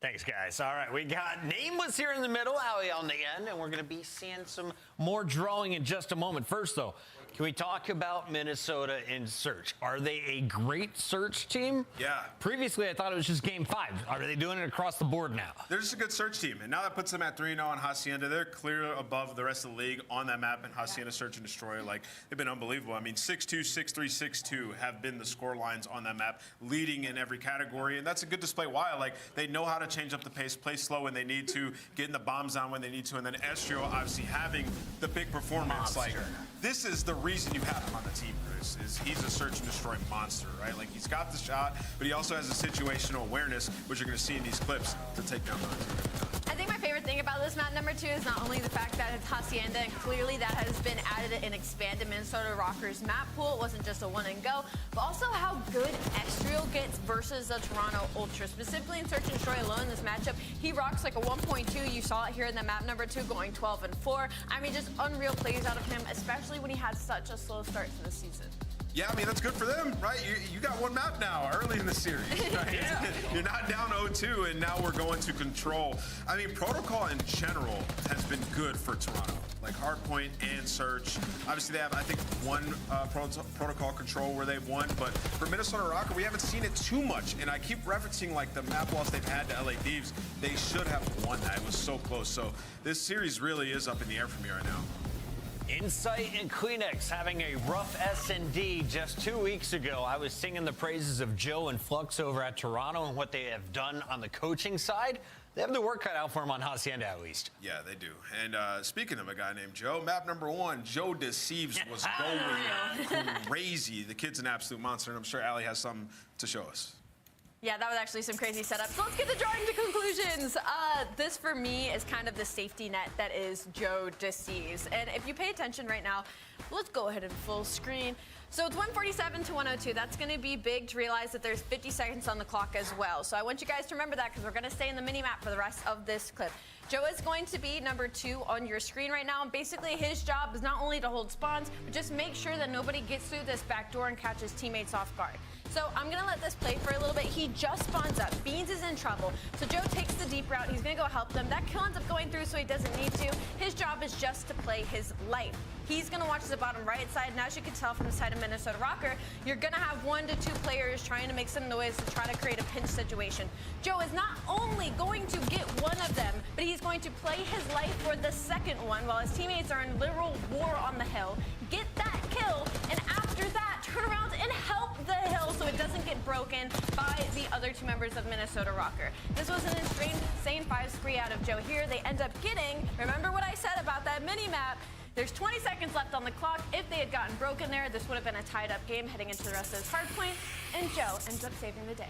Joe Deceives, player to watch, not just in Search and Destroy, apparently, and making lockdown spawns.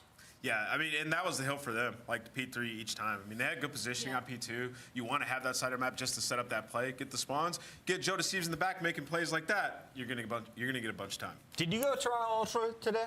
I did. And do you think it'll be 3 or 4? I mean, 4 or 5. We're going game 5. Game 5? That only makes sense, bro. Another game 5. 3 doses of protocol today, Alley-Cat. You agree? No, I don't want 3 doses of protocol. I only want 2. Casters, we ready to rock? I am always ready to rock. Chris? How about you, Joe? You ready to rock? Sure. Let's get it going. Let's get back into the series. We're tied up 1-1. Estriel just had his way on Hacienda Search and Destroy. We look to get deeper in this thing, as deep as we can. Super, super mega deep inside of this series. It's Control up next. I screwed my button up. Dude, I haven't showed this yet. Look what happened to me, guys. Look at this. So I was going to put a frozen pizza in the oven. And I can't remember if I like stumbled or if the pizza would just slip off my hand, but I leaned forward and my arm just stuck right on the oven door. And I was like, oh, I burned myself. That hurt. I didn't realize how bad I burned myself. It was all blistered and stuff. And you're like, hey, why didn't you have a bandage or anything? That's because I'm a Neanderthal and it's just going to heal. Right. I just heal. I'm like Wolverine. Yeah. No, be careful with your frozen pizzas. Yeah, be careful. You might have an accident. But yeah, it was like blistered and it stings really bad. I'll be honest, I've been casting in pain. Yeah. I'm toughing it out for you guys at home. You're here. With an injury. I'm injured. I might be the first commentator ever to Might be. just do it through a burn. Yep. Nah, it's not that bad. It does hurt a little bit, though. Sleeping is kind of a pain in the ass, I'll be honest with you. You think I would have gone to like CVS to grab some gauze or something, or haven't done that. I tried to put a Band-Aid on it, Joe. When was this, last night? I put a Band-Aid, 2 days ago now. I went to put a Band-Aid over the blisters. I went to take off the Band-Aid because the skin was burned. It just ripped the skin right off. I started bleeding. Oh. I just ripped the layer of skin off my arm. That hurt like a bitch, I'll be honest with you. No, usually I put in like the oven mitts with the food. Well, no, I had the oven mitt on. It's like way up my arm. No, like it slipped. And then like my arm like stuck on the door. Like it just, yeah. No, I'm stupid, but the oven mitt doesn't go to your goddamn elbow, Joe. Unless you got some big oven mitts. Maybe you have giant oven mitts. I don't know. They sell those things? Probably, yeah. Anyway, we're into the map. We're into the map 3. Just be careful at home, guys. Because you also can get injured. Estriel, though, right back to work. 3-0 start for him, and what a map 2 he had. He had a stretch early in the year where hardpoints, he was just getting bottled up and struggled to find success in the rest of the modes, but it feels, I don't know, if there was just a switch that flipped and he's been playing with more confidence. Yeah, no doubt about it. I mean, already a great start here. You have a 4 life advantage. Now, we saw during the minor, what were the successful offensive rounds? It was normally getting A done quickly and then having a pretty solid life lead for the final 2 minutes. I mean, it's decent here for Rocker. 2 life advantage. Nero pushed up. But a nice start there for Gio and Estriel. But now Kleenex is in your spawn. If it's not Kleenex, it'll be Joe up next. Can Nero find anything? Sure can. They're able to take out one. 2 more are going to drop as well, so they're in a pretty good position here to continue to hold. Rocker starting to group up over on the B side of things, but you're starting to build this life advantage if you're Rocker and build upon it even more. You're up 5 lives, minute left. You're going to need a really crazy individual play, I'm thinking, from Ultra here soon, and maybe this is the time that they're going to pounce. Oh, well, nope, it's Estriel with another double. Yeah, I thought Joe maybe was going to fall off the map there. But he just backs away into the corner, plays it perfectly, then hits the shots on the Geo up to Zip. Not easy to do. Great snap out of him. But yeah, still down 3 lives. Is Toronto Ultra a minute to work with, and you kind of slow it down. You're controlling bottom middle, have all these angles on the zone. Rocker just have to trade, yeah. Like, just continue to trade, and they're all right. Can they do that, though? Yeah, there's just not a ton of time, right? At some point, you're going to have to get on the zone. True. 30 seconds, and well, they're going to lose this first one. So now you're going to stagger here if you are Toronto Ultra, or if you're Minnesota Rocker. So you're just waiting for those 2 players to get off spawn. The good thing is nobody's pushed up from Ultra, so no spawn kills to deal with. Narrow takes his one. Just 10 seconds to go now. Paul X trying to make a play, not going to happen. Kleenex has got it. Estriel gets on to it, not really able to do much with it. They come out swinging. Narrow's going to at least take one before he drops. It's a 5 versus 3 now. They get a 4 versus 3. Paul X on it for a second. Doesn't last long. Estriel there with the trade. Back into the point. Can Estriel get another big multi? No, he's caught with a stun in hand. And the time will dwindle with a 2v2 that was still remaining around the point. I mean, that was just so disciplined if you're Ultra. And that's how you kind of have to play that, right? Force them to have to get onto the zone. And if you control bottom middle, if you control computers, every single time you're going to have an advantage, right? Because you're challenging from a heady, or you're double sliding out. And they made sure no multi-kill happened after that. They just kept reinforcing through that area. And Rocker could not stay alive on the point. No, it's just like they get a body on it for a second, die. Get a body on it for a second or 2, die. You know, I'm thinking like lives, you're up 5, but you're right. Like there was, what, 45 seconds or so left, or 30 seconds left. That was when I was talking about that. And you've just got to get like decent chunks of pausing the clock if you're going to really bring it down to lives. It got close. I mean, it got down to 2 versus 2, but if you have one of those people stayed alive for like 5 or so seconds, that might have been the difference. Just didn't actually happen. So now we'll flip it and see if Vulture can do it on offense as well, trying to give out free haircuts there to Geo, but Insight is not quite able to connect. Eyes on one more at the steps, and Pollux absolutely lines him up. Beans, he's got the timing there. Snap back to the back door and able to drop one. This is a really slow start here for Ultra, just not pushing up past the middle of the map or even out of their building. It looks like they're almost just waiting for Rocker to overextend, maybe try to flank on through. But they don't catch anything. Rocker stays disciplined. Their ARs find no picks. Joe's gonna get forward, but now the problem is when you have that slow of a start, there's only 40 seconds left in the round. It's like that better turn into whatever you're hoping for. Whether it's like you want 2 picks before you go, whatever they were looking for, it's just risky, right? Like that much of a setup. Or it's just, that setup and trap, and Rocker don't fall for it. Yeah, maybe they're trying to counter a break-off that they've seen from Rocker in the past, but that certainly did not work. They do get a player on B for about a second, but Estriel and Nero, they find some kills. And no ticks to work with right now. You're going to have to work that 8 point, but Gio's already watching the cross. No, this is going to be one of the more lackluster offensive efforts you're going to see in the control. Just, due to the amount of time and just the opening fights. Now 2 more drop as Nero gets kills. They'll have a one-on-one here around the objective. He tries to get across to the slide. The stun kind of slows him down, but his teammates are able to shut it down. Now just 5 seconds remaining here to go. Beans does get a double, maybe gives them a chance, but Paul X's double answers back, and dear God, I don't even think you had to do that much for your Rocker. Well, you did, but you know what I mean. There weren't that many big fights. Not even that many lives were milked from either team. Yeah, I mean, right, we saw the shots from inside on the Geo, but Geo stayed alive. And then after that, Paul kind of guns him up top.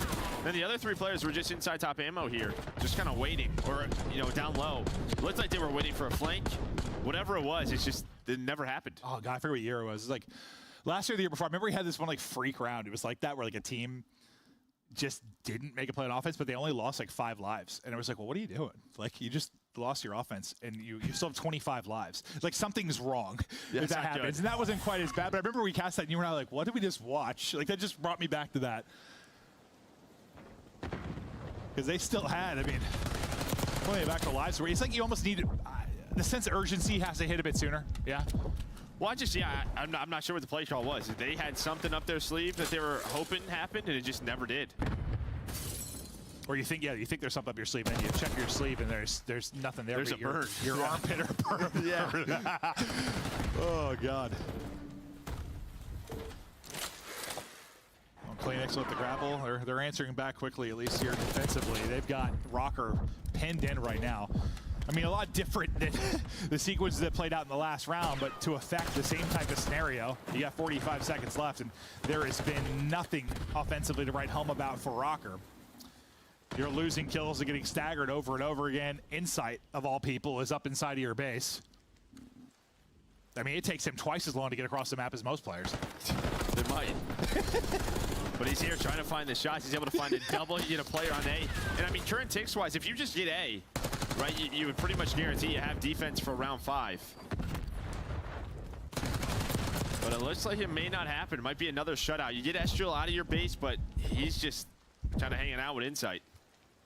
Yeah, it might be back-to-back shutouts. No offense. We're watching like an NFL game and the playoff game in the snow, bro. It's 6-3. I turn that shit off at halftime, you know? Estriel, maybe his multi opens something up. Paul is on the point. They at least got the one tick, about to get the second. Estriel trying to keep this streak going. He's on 5 in a row. Here into what Cruz in the last map, trying to get another one here, but still a good ways to go. Tries to get back out towards mid, not gonna happen. The multi there from Insight. Nero, nice movement. Slide out, slide in, kind of baits his teammate, lets him drop, and he's able to get 2 behind it. But now you get that minute secured. You have, what, 12 lives remaining, so what, last time they were up like 17-12 in lives, their first offense, and they couldn't get that done. Well, we just saw 7 ticks though, so if this does go to a round 5, they'll at least have defense for it. Yeah, true. So you should have back-to-back defensive rounds here for Rocker, trying to close this game out. So yeah, able to work that objective. That is the power of a shutout. But yeah, nice little rebound with Estriel's like 5 spree, 6 spree. He was able to earn some nice teamwork with Nero and Paul to capture A, but looking like they're not gonna find much else. We'll see.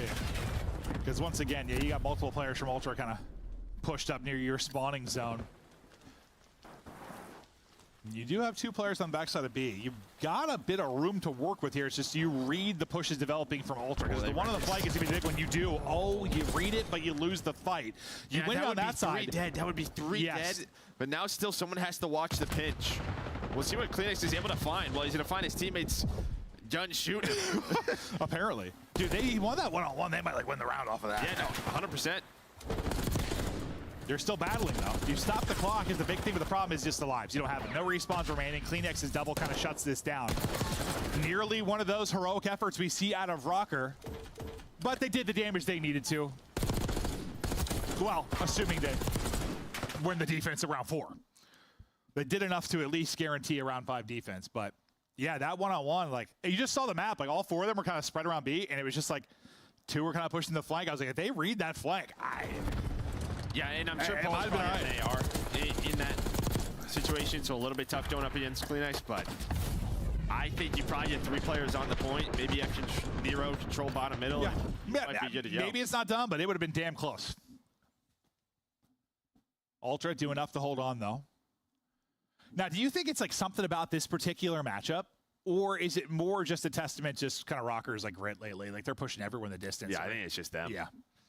Just what this team is. Now, I mean, these 2 teams are very, they're so different. Could piss off Ultra. I feel like it has to. Like, I don't know. Like, but it just feels like Rocker is that team this year, no matter what. It feels like we have those a couple of times throughout the league, like someone who always goes to a game 5. Yep. Estriel.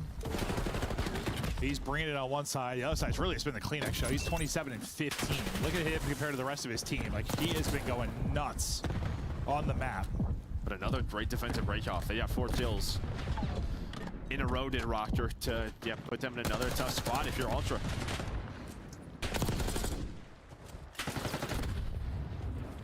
Estriel once again. Might have 3 bodies on this. Well, never mind.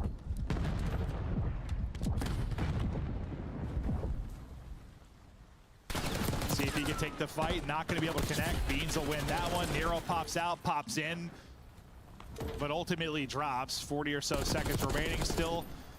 Ultra not finding a ton of success, but there is hoping to get a tick at this point. Like, can we get 1 tick on offense? Yeah, it's been honestly, like, the thing is I feel like normally teams are able to just keep one alive on the point for a good amount of time, pause the clock, maybe just get A. They have no success doing that whatsoever. No. Like, there's been just an utter lack of any kind of offensive success. Under 30 now to go. There we go. Maybe behind Beans' multi, you start to find something going. Can he win this and close it out? Like, I don't know. Just with the game 5, round 11 type magic you've had out of Rocker, like, I don't know. I'm not trying. The longer the series goes, the longer the maps go, I feel like I'm in trouble if I'm the opposition. Well, they do find Beans, so time is taken now in the round. Clinic's able to snap. He's up to 30. Then just the pinches. Controlling top middle so well is Minnesota Rocker. Yeah, no, they never get onto A and like have one side clear. It just feels like they always have to worry about both, and that's a real inopportune time to go for dead. I don't know if you're going to be able to get a body to a point. All your gunfights are happening in the first house or spawn. He wins that, maybe he touches it, probably not, it's traded out. So we've seen some really, really solid defense out of Rocker, and they've got to be feeling really good going into a round 5 defense, because I know they gave up some ticks there, but still, there wasn't really like that. I feel like every round, like, kind of has at least one moment that's a little scary. Like, one moment where you got to be like, boys, tighten up. Like, or like someone just on A, and then there's another person in Grandma's house just slaying. Yeah. Right? Just being annoying. Like, we've had, like, nobody doing that. Nobody trying to hit some spawn kills. And a lot of it has started with the breaks. I want to see if Ultra could find anything. That's what I was going to ask you. Is it like, does it come down to the breaks? Is it fundamentally an issue with how Ultra are trying to play this map? Is this something you think Rocker really doing? I think Rocker is doing really well, just controlling top middle. Like, even when they're on A, they're just rotating between the points. Yeah, their team works on point when it comes to that, at least so far. We'll see if they can keep this up. But for me, for Ultra, can you have a cleaner break? Because the 2 offensive rounds we've seen from them have not started well. Well, see if this goes any better. First, I was going to say no as Kleenex dropped. I thought he might be the first domino, but you're already going to have somebody instantly into your back line. Thankfully, you deal with that efficiently, so Astriel can't get going. You get onto the point pretty quickly and try to get some people maybe out of their power positions to have to try and cut people down. So this is already better. Yes, this is the best opening you've had. You got 2 people on the point. You got somebody with coverage over top middle. You have the numbers for that fight. That's the first time you've had to push forward with like any sort of like desperation fight on the objective, like at all. In the last couple of rounds that like Ultra's even touched the point, there's been like 45 seconds left in the round. Yeah, Kleenex keeps it going. 8 almost done. Trying to complete it will be Kleenex, just waiting for his health, waiting for his teammates off spawn. Nate stuns. Help it! Maybe a contest coming through. Not gonna happen. They try to push it on the last second. It will be 3 dead, but finally a time extension here for Ultra. Yeah, Joe Deceivs, I thought he was gonna come in and try to fight over Kleenex. He just like laid down. Like, let's just get this done. Let's just secure the time. They're down a couple of lives, but nothing crazy.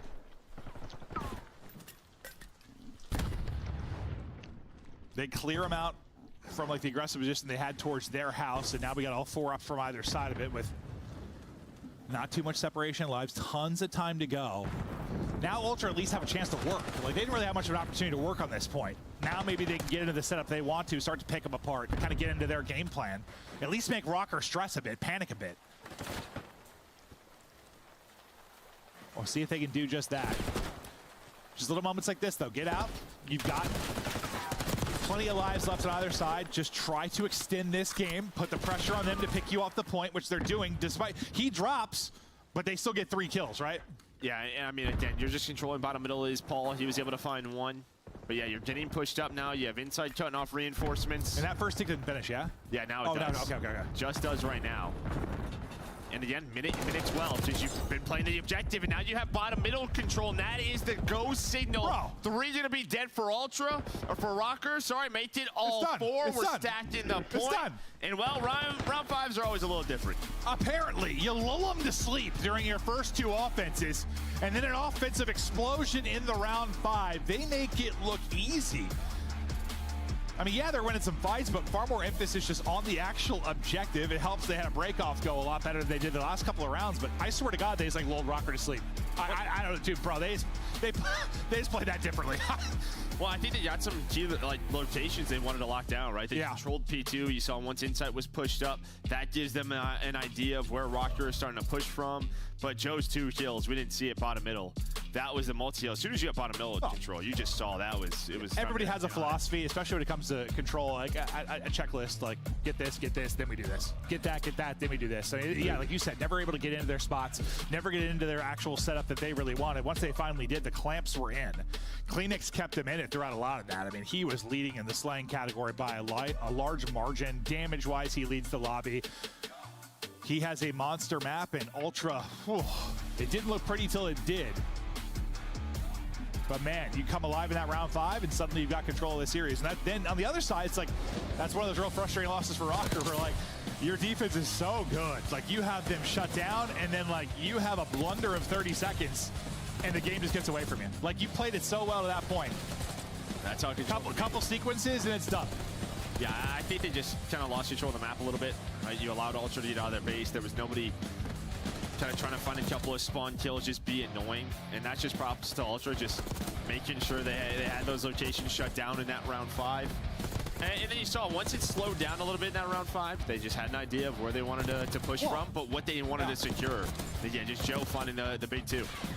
Yeah, you actually had some time to work with, to work on B. Like you never really had any chance to do that because you had no success. But there it was, you had 2+ minutes. Lives, you were down a couple, but nothing crazy. And when they pounced hard. Rocker had no answer to get back into it. Beautiful stuff in the round 5. And what a map from Kleenex. We just look through some of these highlights before we get ready for our next one. And then where are we going for the map 4 again? We are headed to Vault. Okay. So we'll get ready to head to Vault here momentarily as the players get ready to go, but a hell of a control. I mean, some weird moments in it for sure. And one that, yeah, I mean, if I'm betting on that round 5, I'm thinking Rocker, but I don't know, that's just like, it literally is a round 5 matchup. You said, like, how many times last year in Invasion, like, team did nothing on offense, round 5, suddenly they win the offensive round in a minute. You're like, oh, okay. Okay, obviously. Maybe you learned stuff from the first couple of duds, and then you figure it out in the final one. Vault hardpoint, maybe a protocol search and destroy if needed. Anything stand out for you for Vault? Not much to go off? Yeah, I mean, both teams have 2 reps, 1-1 for Ultra. I mean, 2-0 for Rocker. This is their map pick, so hoping to get it to a round 5 or game 5 here. Yeah, I just think one of those maps where, like, I don't know, on one side, picture this is like, this is kind of generic, but like Ultra just want to play kind of this structured thing. Rockers kind of want to create a mess. It's just how I view it. And like, this is just a map, bro. Like, you can make it a mess. And players like Nero can just get loose and be a real pain in the ass to deal with. But if you fundamentally kind of rotate on some of the money hills, sure. You can easily close teams out, blow teams out. But yeah, you're not wrong. There's a couple individual plays, and I mean, yeah, you're right back into it. Who do you have for the map 4? I think Ultra close it out. Think they'll shut down here? We'll see if they can get the win, and we'll get a little revenge for the minor tournament where Rocker were able to take them out in 5. Yeah, I think they were pretty flustered, upset with that one. Like, I know Rocker were pushing everybody, but Ultra, I mean, I know they went into that minor thinking they were going to win it. They had a chance to win it. They're one of the undefeated teams in the league. They were feeling so good, and then things kind of slipped away from them. You got to think that they just don't close it out here. With the map 5 success, what is it, like 4-1 for Rocker in map 5s? Whatever it is. Like, they've been so good in map 5. Don't let it go there. Even though you dominated the Protocol Search and Destroy. You beat them 6-1 there last time. I'm still like, no map 5, shut it down here. Well, and I think like normally the way Ultra Rocker, they like to win like their controls. Their controls been very good throughout the year. Normally they might be leading the series 2-1. If you lose a game 4 here, one of those players like a Nero starts to get going, carries that into a game 5, that can get very scary. It absolutely can, but into the map 4 we go. Ultra looking to close it out. The team's battling here on our first hard point. Yeah, Bean starting off with a 3rd sub right now. Well, nice double to kick this off. It's going to be 3 dead, and well, Gio's like, I'm here with an AR, so that's going to be a tough one for me. It sure is, but beautiful there. The opener from Ultra, and they're trying to apply pressure towards the spawns of Rocker and eventually flip, but there's still a bunch of time to earn here. 25 or so seconds remaining. Kleenex not juggling in and out. Trying to catch somebody with the movement, but Gio erupts. He has those sequences where he pops crazy multis. There will be a triple. Nero closes out the last one. And now you're in a pretty good position with about 15 or so seconds remaining here for Rocker. Can you hold this push through bottom of the map? Because 1 and 3 and Beans and Inside are trying to get through. Can you shut them down, or will they get in behind the hard point, maybe influence spawns? Their 2 teammates will spawn out. There's still some time remaining there on last. They deal with those 2 players, and now you should be in a really great spot if you're a Rocker. You dealt with that well. Okay, well, we'll see. Well, that was the part they were struggling with on Protocol, right? Was sort of those rotation kills. Nice shots. Now they have the good spawns. Nobody on the time, though. The nade was able to connect as Estriel just still cutting off the reinforcements for Ultra. Well, he's going to keep it going, but Ultra are happy with this because there's been nobody on the time, and Beans is still alive. That's going to be all 4 dead. Okay. Another great play out of Beans. He was just playing his life palm side multiple times, and yeah, we talked about keeping it messy. Normally it's Rocker. This time through, though, it's Toronto Ultra. Rocker come right back, though. They'll retain the lead, at least for now, with 20 or so more they can earn. You just got to think about rotation now with your Ultra. Off to the races we go. You see number 8 heading topside. That'll be Gio looking to get in position towards our next hard point. He's going to have a 1-on-1 or a 1-on-2. He's kind of in a sea of purple, actually. He's able to get the first pick, though. He's got a Henny to work with. Gio shuts down 2. Now we'll see if that ends up mattering where the spawn actually comes in for Ultra. Bit of a split. Split on both sides. Yeah. Do they read this? The next, oh, that's actually a heads-up play. Okay, so he knows if he spawns inside of Art, someone can spawn behind him. So great game sense right there. Gio and Paul are here, though, Art's side, and well, they're gonna find the kills, give Rocker the spawns that they want. Yeah, he insta snap towards back Art, right? Like, all right, guess he does read it. Everyone just vying for position now. And this sea of headies to fight from out towards RP3. It'll be Ultra in, at least for now. Beans, as you said, some big plays early. He's leading the lobby now at 12 and 6. We'll see if Beans can stay in cruise control. Gio wants to take the fight, but a little too tagged up for now. Just keeps the spotting for info. And they're just going to hold the spawns. They're trying to get ready for next. They're going to lose the lead here, but now is where you got to turn this into time if you're going to give all that up. Yeah, I mean, yeah, you gave up 25 seconds, 22 seconds, and now you lose the first death. Gio may spawn out here. See when he pops. That's going to be 2 dead. Yeah, again. Just these times when they die. You wasted 30 seconds or so around that P3, playing for this P4, which we get it, you have the spawns, but Ultra just break right through. Rocker here, though, but it may not matter. Yeah, no, you're right. The deaths are just at the worst possible time.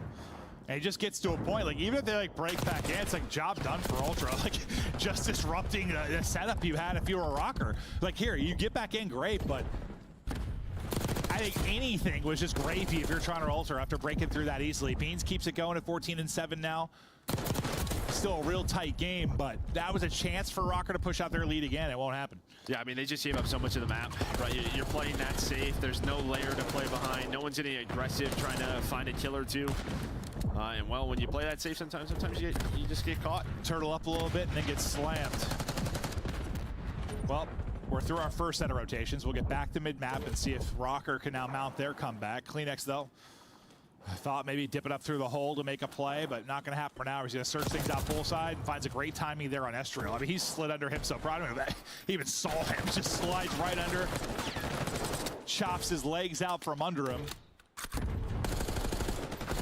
Inside's POV now. Kleenex is on 5 straight. See that pop up top mid. And as I thought maybe he'd get a little comfort time, that's not going to be the case because Estriel shuts everybody down. And now you have Gio trying to spawn killing. He's going to back it up. 25 seconds left. This is good time here. At P1 trying to, again, set up that P2 with those good spawns. Kleenex is going to take a route through the middle of the map. Thought he was going to be on top side, but he's just going to fight for time. Maybe they just try to flip the map right through the middle lobby, and that might be the call alongside Beans. And again, with 10 seconds left, I think Rocker might lose his spawns. Nero's going to try to block to do what he can. And it looks like he may spawn one out for Ultra, and well, he's going to find a kill. So what a life on a Nero. Oh my God. Get some help from Gio, and there we go. Just like that, Rocker, okay. Yeah, you got, I won't say lucky because he made some awesome plays to do it, but yeah, I thought again, it's just, that's at the worst possible time, and you're going to lose that rotation. Nero, though, a little bit of a hero effort to get you set up, but it won't be like a perfect setup. You had to battle for it, so there'll be a presence through the front pretty quickly now from Ultra. And they're just winning it through the front. They're like, have the back spawn go ahead. We're going to win it inside. Inside continues to find kills around the point. Beans there looking over them. Nothing worse than having back spawns, but getting smoked. They're basically getting spawn killed, and the time is also going the way of Ultra. This is not what you wanted if you were Rocker. No, I mean, that's just props to Ultra. It's a great setup, right? Inside with some great cover. Ooh. Great shots out of Kleenex. I mean, Joe's just been soaking some time. And, well, yeah, with bad spawns, they now have a 30-point lead. No, there's nothing better than when you're fighting through the front, getting the time.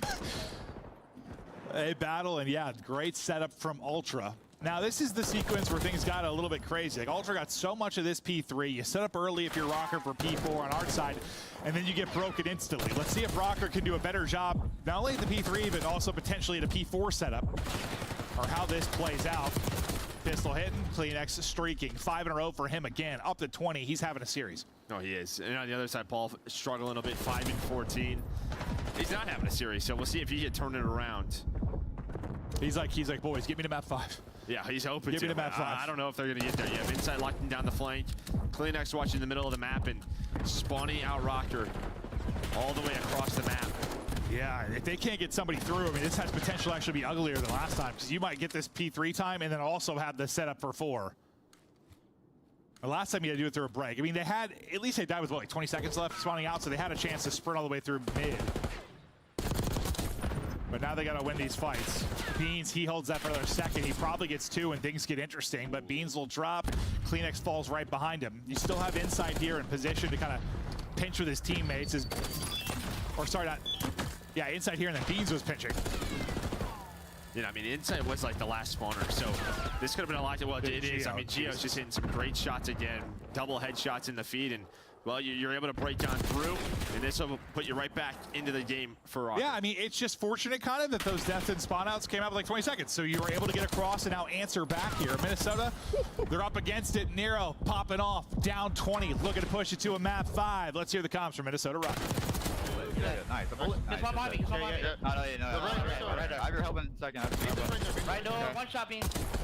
Nice. I'm on him. Help on me, Kleenex, then. Nice. I'm Leave that. I have your help, nice. He might be he's square. Top square. Push him. I needed square one point. They're on point. They're on point already, guys. Yeah. One shot. Yeah, 2 statue. I'm at you now. Nothing right. He might go back. I wanted you and Hall. It's on right side close right now. Nice. Beans might go left. I'll get your left. I got big now.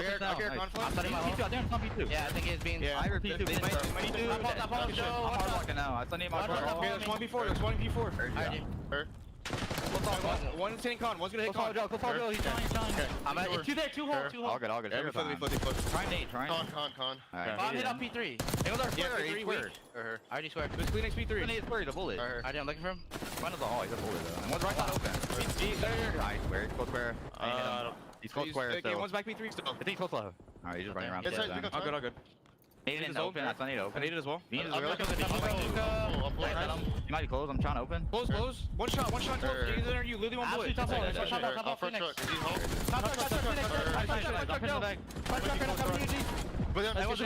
Close big door on you. One time. We got splits. Wasn't be front. On time,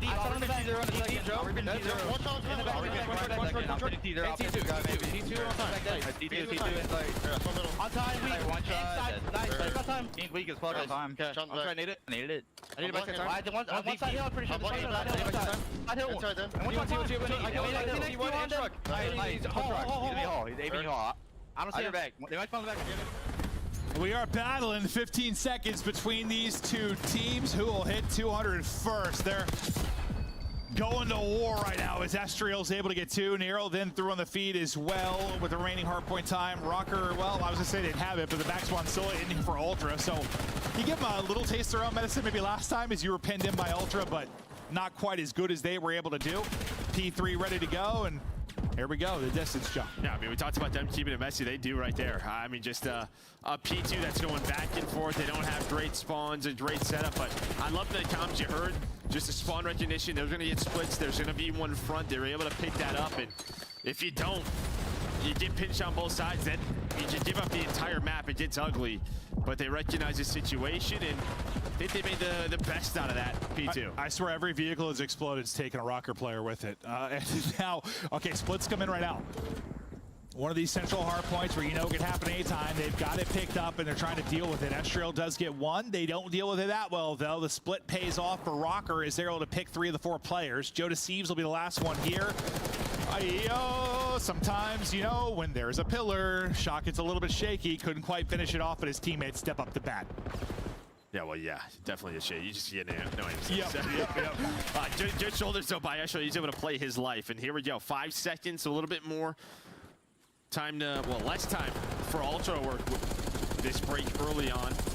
But you are set up at P4 if you're Rocker. Okay, this is the best you've had setup-wise. The best you've had. Okay, and you get some kills. So, all right, not like the first 2 times through. This has been perfect from Rocker so far.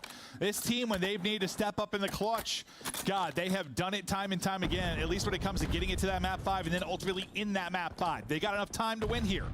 Left on this hard point. Pressure now to Ultra to try and get it in break. They can't do it from Geo's side. Estriel gets some damage in, but can't win his one. Geo, though, lines them up. He's able to pick up 3. Paul gets the last. It's a close spawn on the bottom side of the map now in for Rocker, but there's just 10 needed for the win. They can get this done, shutting them out as Estriel. 1 player remaining will be inside to try and get it done. He can't do it, and it's the gargantuan hold from Rocker. They shut it down. They get 50 points, and what do you know? It's Minnesota Rocker, and it's a map 5. Should have known. Yeah, of course. Yeah, of course. I should have known. Yeah. It's just what they do. And again, it's that listening, like that P2. I think that was a closeout moment for Ultra. But Rocker just, there was a couple of multi-kills. Paul had some nice kills to get them out of that like spawn situation. Bro, it reminds me of like the last map. Like Ultra, like no offense, and then they like hit, right? P4 was not good. P4 was not good, and then P4 was perfect from Rocker. They just shut it down. There was just enough time there to get the victory, and that was like flawless, bro. Like that was great. Yeah, I mean that's what you want, right? You find a nice couple of kills, and then you know where they're coming from. You just flatline them there. Just absolutely flatline them. What a hold and what a win from Rocker. Listen, they haven't won a lot of hard points. They've just won enough to get them to a map 5 when it's needed. They do it again here. This is how the series has looked. So Protocol at the minor was the map 2. Ultra won it 6-1, and like they won it, it was very, very convincing. Like Rocker were lost in the sauce. They were getting absolutely locked in. Every setup and every moment you wanted went the way of Ultra. I was curious how they were going to respond here. We were wondering the same thing on the Hacienda. We didn't really see any improvements out of the side of Ultra. So now, I guess here's a test. I mean, they've been so good in map 5s, but this is not a good one for you. No, and this is Ultra's best 3-0. So we'll see what happens. It's Rocker, though. You never know. Can't count them out of map 5. Maybe they'll get a little bit of magic, but it's our final match of the night. We had 3 today. It's all going to end with this map 5. We'll see if Rocker can get it done or the Ultra gets some revenge for the minor loss.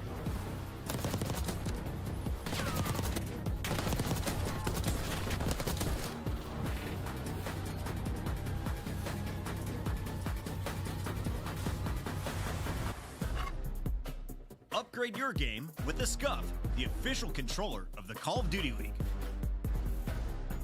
The Esports World Cup is an official partner of the Call of Duty League.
hate smokes not being in respawn? I do personally, yeah. You do personally? I do too. I think it would make the viewing experience worse. What did I just see on my screen? Who was that guy? Did you see that? No. Who the fuck was that guy? I don't know. Welcome to the citizens over there on YouTube. There was some random guy, like, see how they have the quad box? Like, there was some random guy just like in the all 4 boxes, and he looked like he was going crazy. Yeah. Yeah. Weak. One shot low. Rug was weak. He was weak. I'm just holding the iron.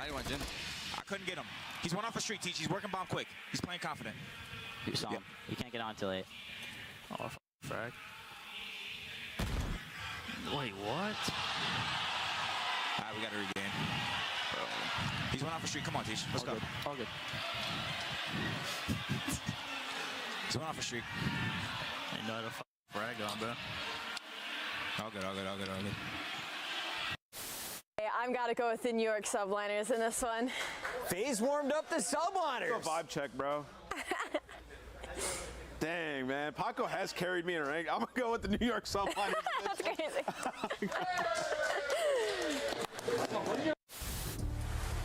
Minnesota Rocker in another map 5. We continue on here for our final map of the night. One protocol search to decide it. And I feel like I'm an insane person to not pick Ultra based on how it went last time, but I also feel like an insane person not to pick Rocker to map 5. So, yeah, flip a coin. I'm just an insane person regardless, which is that's true. Pretty true. We take a look at the map 5 metrics. And, well, as good as they've been for Rocker, you're kind of right there with them. If you are Ultra, they're sitting at 2-1. Take a look at their overall team KD and just some of the stats that break down here for either side of it. I don't know, man.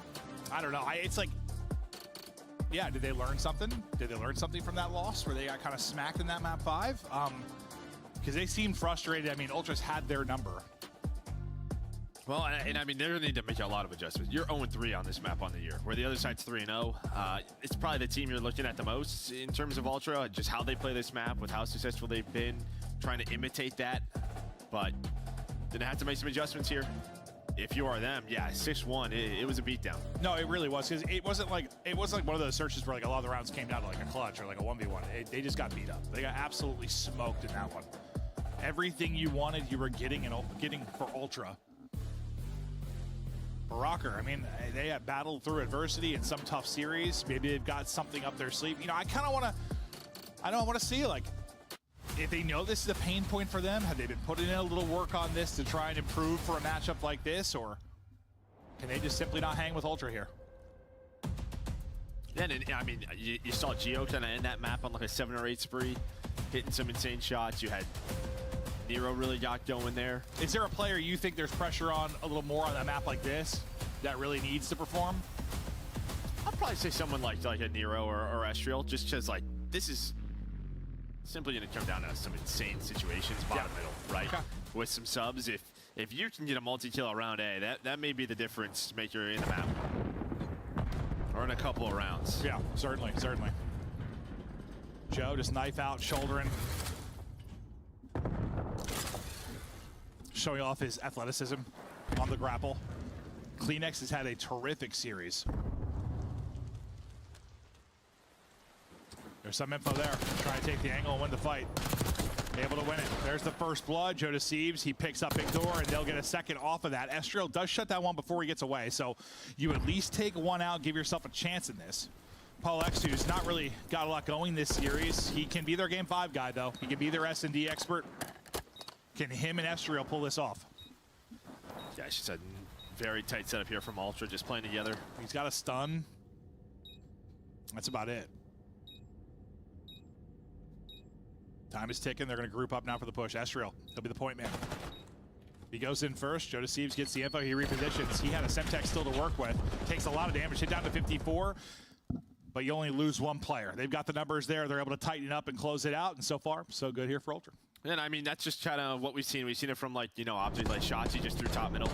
You see it right there from Kleenex. There's just so many different angles to watch when you have 2 players bottom A. Something is going to be open. And a lot of the time, it's the middle of the map.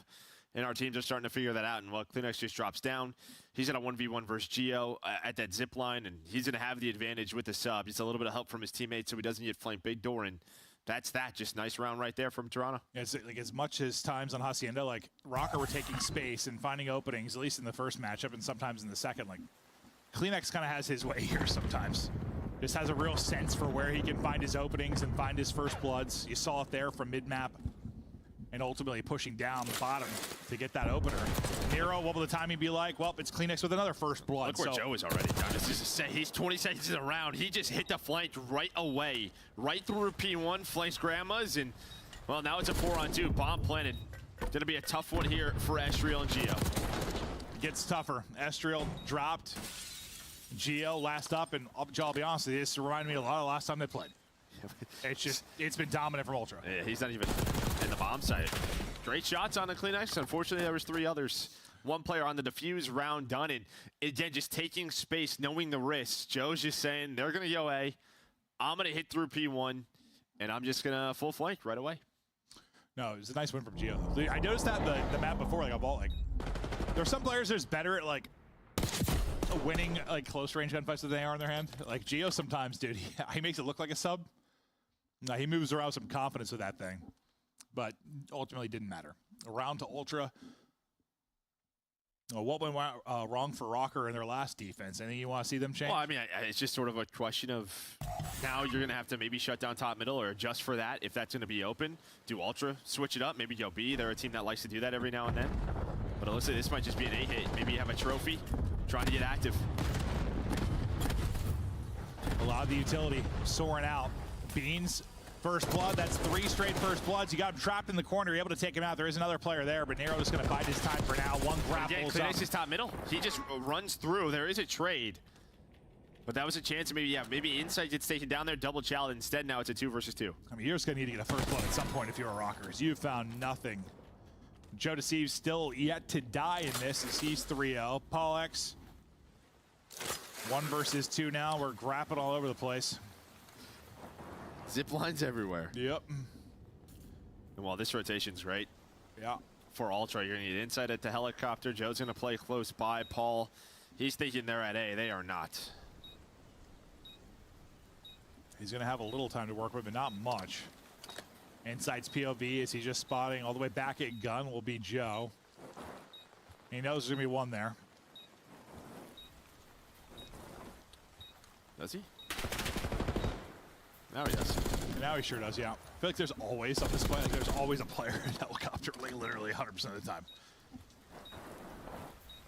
They're just giving him nothing. Giving him absolutely nothing. Ultra, remain dominant here. Yeah, I mean, Beans gets that kill. I mean, Joe's down there. Joe's like, I thought they were going to rotate out. Maybe just force Rocker to use a ton of utility, then hit B. Stay down, somehow got a pick with the AR. Kind of started the trades, but it comes down to that 2 versus 2. And they're just so isolated, was Rocker. And yeah, it's just Ultra just has a great sense on this map, man. And I love like just seeing the chatter between them. They all talking like back and forth, but what they want to do. It seems. Well, they're just they're very comfortable. A real collective effort. Yeah, you can tell they are super, super comfortable here. I mean, Search in general, but especially here. It just seems like I don't say like yo, Russ is just kind of impressed. We just haven't seen many moments where it looks like they have a chance in a round. So it's kind of the same thing. It's just very heavy top middle. Joe's already through, of course. This time, though, Rocker just all going to play together, which I kind of like the adjustment. Just play the bomb side 4v4 if they're going to give this up. Everyone just picking their spot to watch. Be a lot of utility, though, still available as it's so early in the round. This trophy's going to soak up a good amount of it. Estriel trying to play around that. Ultra trying to hit some pre-fires. Trophy now going to be gone. Do they have anything else left to try and entry? Here, nades going off. Not sure if that connected. They're swinging on it, though. And dear God, they're swinging hard. All 4 drop. Not a kill. And I don't know what nades hit. We saw the trophy eat a couple. Well, there was also a car called in, so that gives them some info. Maybe that hits the one. car might have hit too. Yeah. I mean, some of the utility had to hit because they just swept through there like a broom. Ron, so you might be able to They're do, much better in this map. for all getting on. So far, you might be able to do some 4v4s. They're much better. Well, it's just like, all right, we're going to take top middle. We'll give up A. And if they do want to plan A, pretty much what we're saying is like we're going to have maybe not all of our grenades, but we're going to have most of them. I don't know what they didn't want to play other than this. But I might not be playing this ever again. Well, at least against Ultra, I guess. Like, holy hell. At least over the last two, you're down 10-1 in map count. Or, round count. Joe DeSeeves has just put on a perfection clinic here. 6-0. Inside's just like, good job, boys. He's in a hellstorm, too. 1-1. Finally, a little pressure. A first blood, yay, for Rocker. Yeah, they take the risk. Estriel and Gio just kind of double hit this. Peter, But, you're alrighty right. then. Well, right side and headbang all down, that and early left success side goes out the headbang window because Kleenex does his thing. 8-3, 4 straight for him. Well, some people are side sleepers. Some The people Joe are DeSeeves and back sleepers. Kleenex shell, they are dominating. And they've done a good job just making sure some of those playmakers for Rocker haven't had good clutch opportunities, haven't let them really do anything. I don't know. I can do that. The clamps have been on. I love no, they're just staying patient, right? Not letting anyone make you play, as you kind of said. Now you're using the car to find some info. I don't think cars can use I sleep on my back here though. Maybe the next Then I have time. like my right leg tucked underneath my left. Let them fly, dude. Kind of like making a P Give them a shape. jetpack. Well, they used to. Yeah, true. True. That was crazy. Oh, Yo, they get the plant in, and you're going to catch one. Arrow looking for the timing, Ultra's not up going to get 4-0 it. in He the search right drops. now with the series Paul X side by is 2-2. lonesome again. Yeah. And another situation where good luck. I mean, so they lost. Yeah, now this is Ultra interesting. lost Just, well, Joe has a Vault, die, but I'm which is saying not if he has a 4. Hellstorm, what you can do is kind of force that gate early on They, defense the next round. And then if you don't see Think anything, they force lost them the to go second B map? and then use your Hellstorm. Yeah. Ultra. it might No. go from a- Rocker well, it's funny won the, 'cause on Hacienda, we control wondered if there'd be and the improvements from hardpoint. Ultra. They got beat worse. we were wondering if there'd be improvements from Rocker. They might get beat worse than 6-1. So the answer might be a resounding no for Their both. calling card is a squirrel throwing a nut at you, and then it says headshot. Yeah, a diamond nut right in your face, Joe. I'm gonna have to rock that. Yo, Maven's crazy, bro. He just said, yo, a Nut to the diamond face, nut that's in your wild. face. That's great. They are squirrels. True. It's absolutely crazy. Looking for the Diamond nut in 6-0. your face. I didn't make it, That's true. but I'd probably do the same thing. Oh, it's about Yeah. to be GG's if that show doesn't get Joe DeSeeves looking for the perfect game. Ultra looking for the perfect game as well. Well, pretty much just what I said. Yeah, you're Yeah. gonna force them to go top mid. They might get safe though. They're already through, so you might not find a kill. Yeah, they're just gonna stay alive inside of ammo. He comes out of the streak and then gets right to work. Make it 8-0.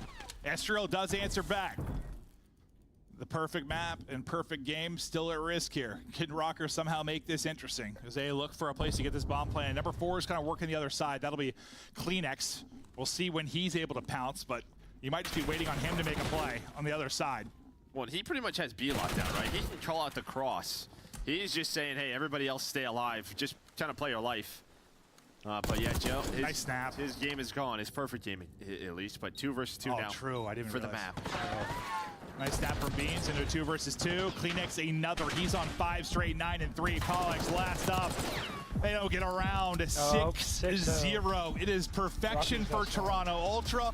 Those are some good-looking ears and a very special finger there from Beans as they get the dub in convincing fashion. The funny part about Kleenex saying that, he just took a 1-on-2. Like, Beans wasn't even there. Yeah. He just literally just chowed them both. That's Kleenex. He doesn't care. I mean, you got to go back to the drawing board on that map or take it out of your rotation. Veto it versus Ultra. Yeah, I guess at least versus Ultra. We'll see him against somebody else, but Ultra Yeah, that's my just has perfect. their That's my number there. perfect pick'ems for today. 12-1 in a round Picked all count the over the last 2 teams to times they win. played it between the minor and now here. This time, if you're Ultra, you get a little revenge. You lost it in map 5 last time through. This time, you get it done. And Ultra, I think, is trying to remind people, you know, there's someone that sort of went from a S tier undefeated to that loss to Rocker. People maybe doubt him a little bit. Just remind the folks, you know, we're a better team. Well, no, I mean, not what you're 8-2 Toronto versus choice. won. Really, there I has didn't to have be. a perfect There map is today. improvements to be made in the respawn if you are Ultra. But no matter what, if your S&D is this good, you have good enough pieces where you're going to win some respawns, you're going to go deep in series. So it's just, can they improve in maps? Yeah. Probably a lot of time, like even the old Ultra teams, every time that was their success, right? Yeah. Like be a pretty good control team. You were good at search and destroy, and like the hard point was good enough that you could get some series victories, maybe even get some tournament wins. So I'm not saying they necessarily look like kind of the glory days for Ultra, but like, does this team have the potential? Sure, why the hell not? Maybe they can get there, but they get some revenge on Rocker. Protocol search looks good. I mean, it's just, dude, that's like as one side of a search as we've had on the year. Like, no, it was bad. It's bad, and that's why I said I thought that wouldn't be in the rotation, Joe. Same. Because it was real goddamn bad last time. Yeah. And again, it was real bad. But you want to see some good? The desk. There they are. All right, let's break down what we just witnessed, because through 4 rounds, you had 5 kills for Minnesota. Toronto not going to make the same mistake they made a week ago in the minor. Yeah, and I think pick and bans just completely got away from Minnesota Rocker in this series. I mean, you're talking about Toronto team, by far the best protocol team. I mean, 9-1 on protocol across all 3 modes after this series. Just been unbelievable there. And, you know, to Chris's point, like the retakes, everything is so good on this map for them. I mean, there's one where they completely gave up the bomb plant. They take, Joe Deceives takes P2, and then they just come in from field with nades and stuns, and it's just so easy. It's just a squad wipe instantaneously. So a lot of teams can learn from them on this. But yeah, Toronto Ultra trying to prove their S-tier team once again. I think what is so funny about the layout of this series is the amount of maps that they have already played each other against in the previous reverse sweep, and the only kind of major difference was the fact that Hacienda was put in map 2 instead, so he tied up the series earlier on, but also that control was literally everything. Minnesota was able to take it last time, and it's Toronto Ultra in the clutch on Volt this time around. Kleenex having a big game 5. Joe Deceives, though, 8-0 was definitely a star. We were worried about him in the respawns for a moment, though, today, Yeah, we were. You know, games 3 and 4, definitely worried about him a little bit. Honestly, the map 4, for just a wild hold on that last hill, right? Like Toronto's desperate, trying to get through. Gio made some huge plays, so definitely a banger of the series. But you know, I'm just seeing something interesting here. So Minnesota's Team B, right? Okay, Toronto get rid of Vault, which makes sense. They're 1 and 3 there. Minnesota are so uncomfortable in Hacienda that they picked Protocol. Exposed. Versus them, the best protocol team that we've seen literally in all the modes. So definitely they messed up there, but let's show some love to Kleenex. The guy was going insane, kept him in this series just frying all. Positive 10, a 1.11, his S&D even better. 12K damage across our 5 games. Tobias has been kind of leading this team since the start, continues to impress tonight. Toronto outside of our top 4, though, officially. You still hold true to that? I mean, yeah, they're fringe, like top 4. I still wouldn't put them in the top 4 over Carolina, over FaZe, over LA or Optic. They got a lot to prove, which is something they're not used to. Allie, very good, though. We saw some great games on the day. What are you going to take away from this Toronto win? I'm going to take away from the fact that you still can't count Minnesota out of Game 5s. I really did not think we were going to go to a Game 5 again. Like, the consistency there is absurd to me. All right, well, I think it's time to go to the play of the game. Joe Deceives in that map 5. The guy was going crazy. And, you know, it's big for him because, you know, maps 3 and 4 in terms of respawn, he wasn't really popping off, right? That was for Kleenex was really taking over. We get to this Game 5, though, and Joe Deceives is everything. I mean, started the game 8-0, has one death at the end, but even in that last round, like, he finds the first kill on the guy who was calling in the streak. Joe Deceives is I mean, Joe was unreal in this entire series. Like, you talk about this Game 5, it's play the game, but also he was doing it in Game 1 as well. He has just been unreal for this squad. And up against Minnesota Rocker, they needed a player like this because they needed somebody to match Nero. My audio doesn't even need to work for the show to continue. Great work from Nameless. Fantastic stuff from Toronto. We'll see if we can get that interview up and running in just a bit. But after we have 3 weeks of qualifiers, we're done. We're going to the major. Yeah. Do you have time to improve your Minnesota on Hacienda moving forward? I mean, if you're Minnesota on the protocol, yeah, you definitely have time. You know, I look at this series and I just feel like Minnesota lost the Game 5. It was bound to happen at some point. You know, this is a team that has continuously went there. But for them, they just want to close these series out earlier, get a hotter start on these map 1s, and versus Toronto, it just didn't happen. We bring in our winner now, live on the CDL. Joe Deceives, congrats on a very strong finish. Talk to me about Protocol. What is it about that map that makes you guys so comfortable? To be honest, I just feel like, I don't know, I feel like I can just read the map very well on Protocol, and I feel like that's something our team's really good at in like most S&D maps. Obviously, like Hasi, we're kind of under-repped on right now, and it was like, you could see it. But yeah, I just feel like we're really good at that map. We're really good at reading like situations and like playing mind games with people. Speaking of mind games, Joe, do you feel like all these Game 5s are helping you guys get better? Because it is stressful from this side. Yeah, it's very stressful. Definitely more S&D reps, you know, for the event. So yeah, for sure. It's very stressful. But. Would you say that's kind of y'all's main focus right now is tweaking S&D? Kind of. More like the new map, like Hasi, like I said. Right. Like, as you can see, I think Rocket played it well, but we also like kind of mess situations. We're not completely comfortable on the map yet. Also, just like kind of closing out these respawns as we didn't do in the vault. We did it in the protocol control, thankfully, but just like make it easier. Just doing the little things. Yeah. Joe, obviously the end of last year was pretty special for you. You had some, big tournament placings, some big runs in tournaments, and now you're alongside Toronto, and you guys are going to be hosting a major in front of, it'll be your crowd, obviously over there at your home major. You're going to have some cool activations. How excited are you for that, to be in front of the fans once again? I mean, I'm super excited. It's been my first European event. I've heard like the best things of European events, obviously like London before. So I'm super excited, especially to be in Madrid. It's like just a beautiful city, and I've heard we have a lot of Spanish fans, so that'll be fun.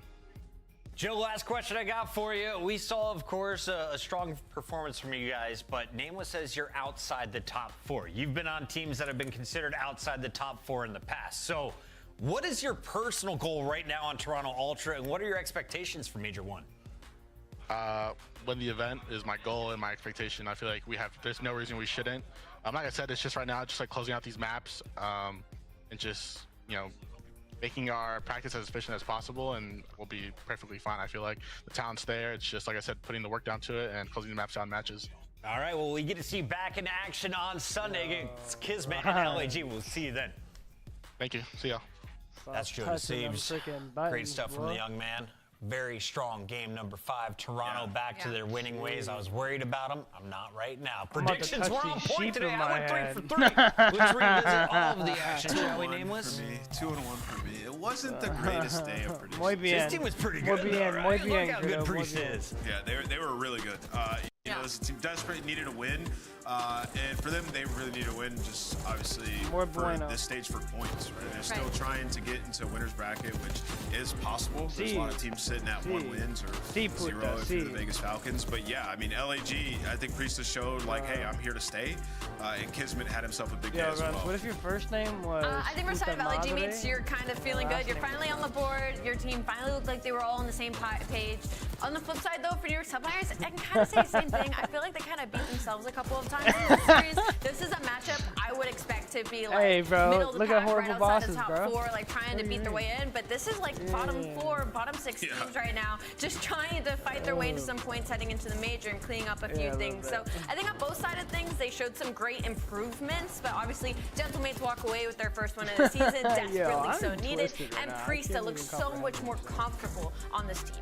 Yeah, and we got Priest, I mean, the player of the match. The guy was just going insane, top performer. We talked to him in the interview a little bit, and he was just couldn't stop saying confidence. The word confidence was his main focus. Yes. They needed some after starting a terrible 0-5. LAG finally gets a win. Optic rematching against Vegas Falcons.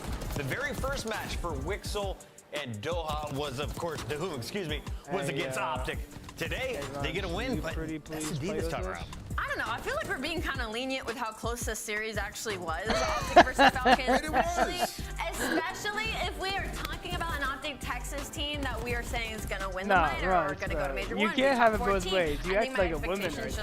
You can't say be nice. We saw an incredible map win out of Hook. He has been unreal in the response as of recently, and I hope that consistency keeps up. But I got to tip my hat to the Falcons. You're my boy, though. I'm not supposed to be freaking always pissed off. Their search was unorthodox for Vegas. How long can you keep catching teams off guard? I mean, you can continuously do it. And honestly, I don't really agree with what Dashy said when he said that. I wasn't going to call him out in the interview, but I thought they played a pretty straight-up search. Some great retakes, aggressive when they needed to be. And, yeah, I mean, maybe they caught Optic off guard, but other than that, I thought they played a pretty fundamentally sound search. A little more patience than some of the NA players we're used to. All right, well done. Who are you? That's AG right there. What the heck? Yo, he's nutting on you? Is that what you said?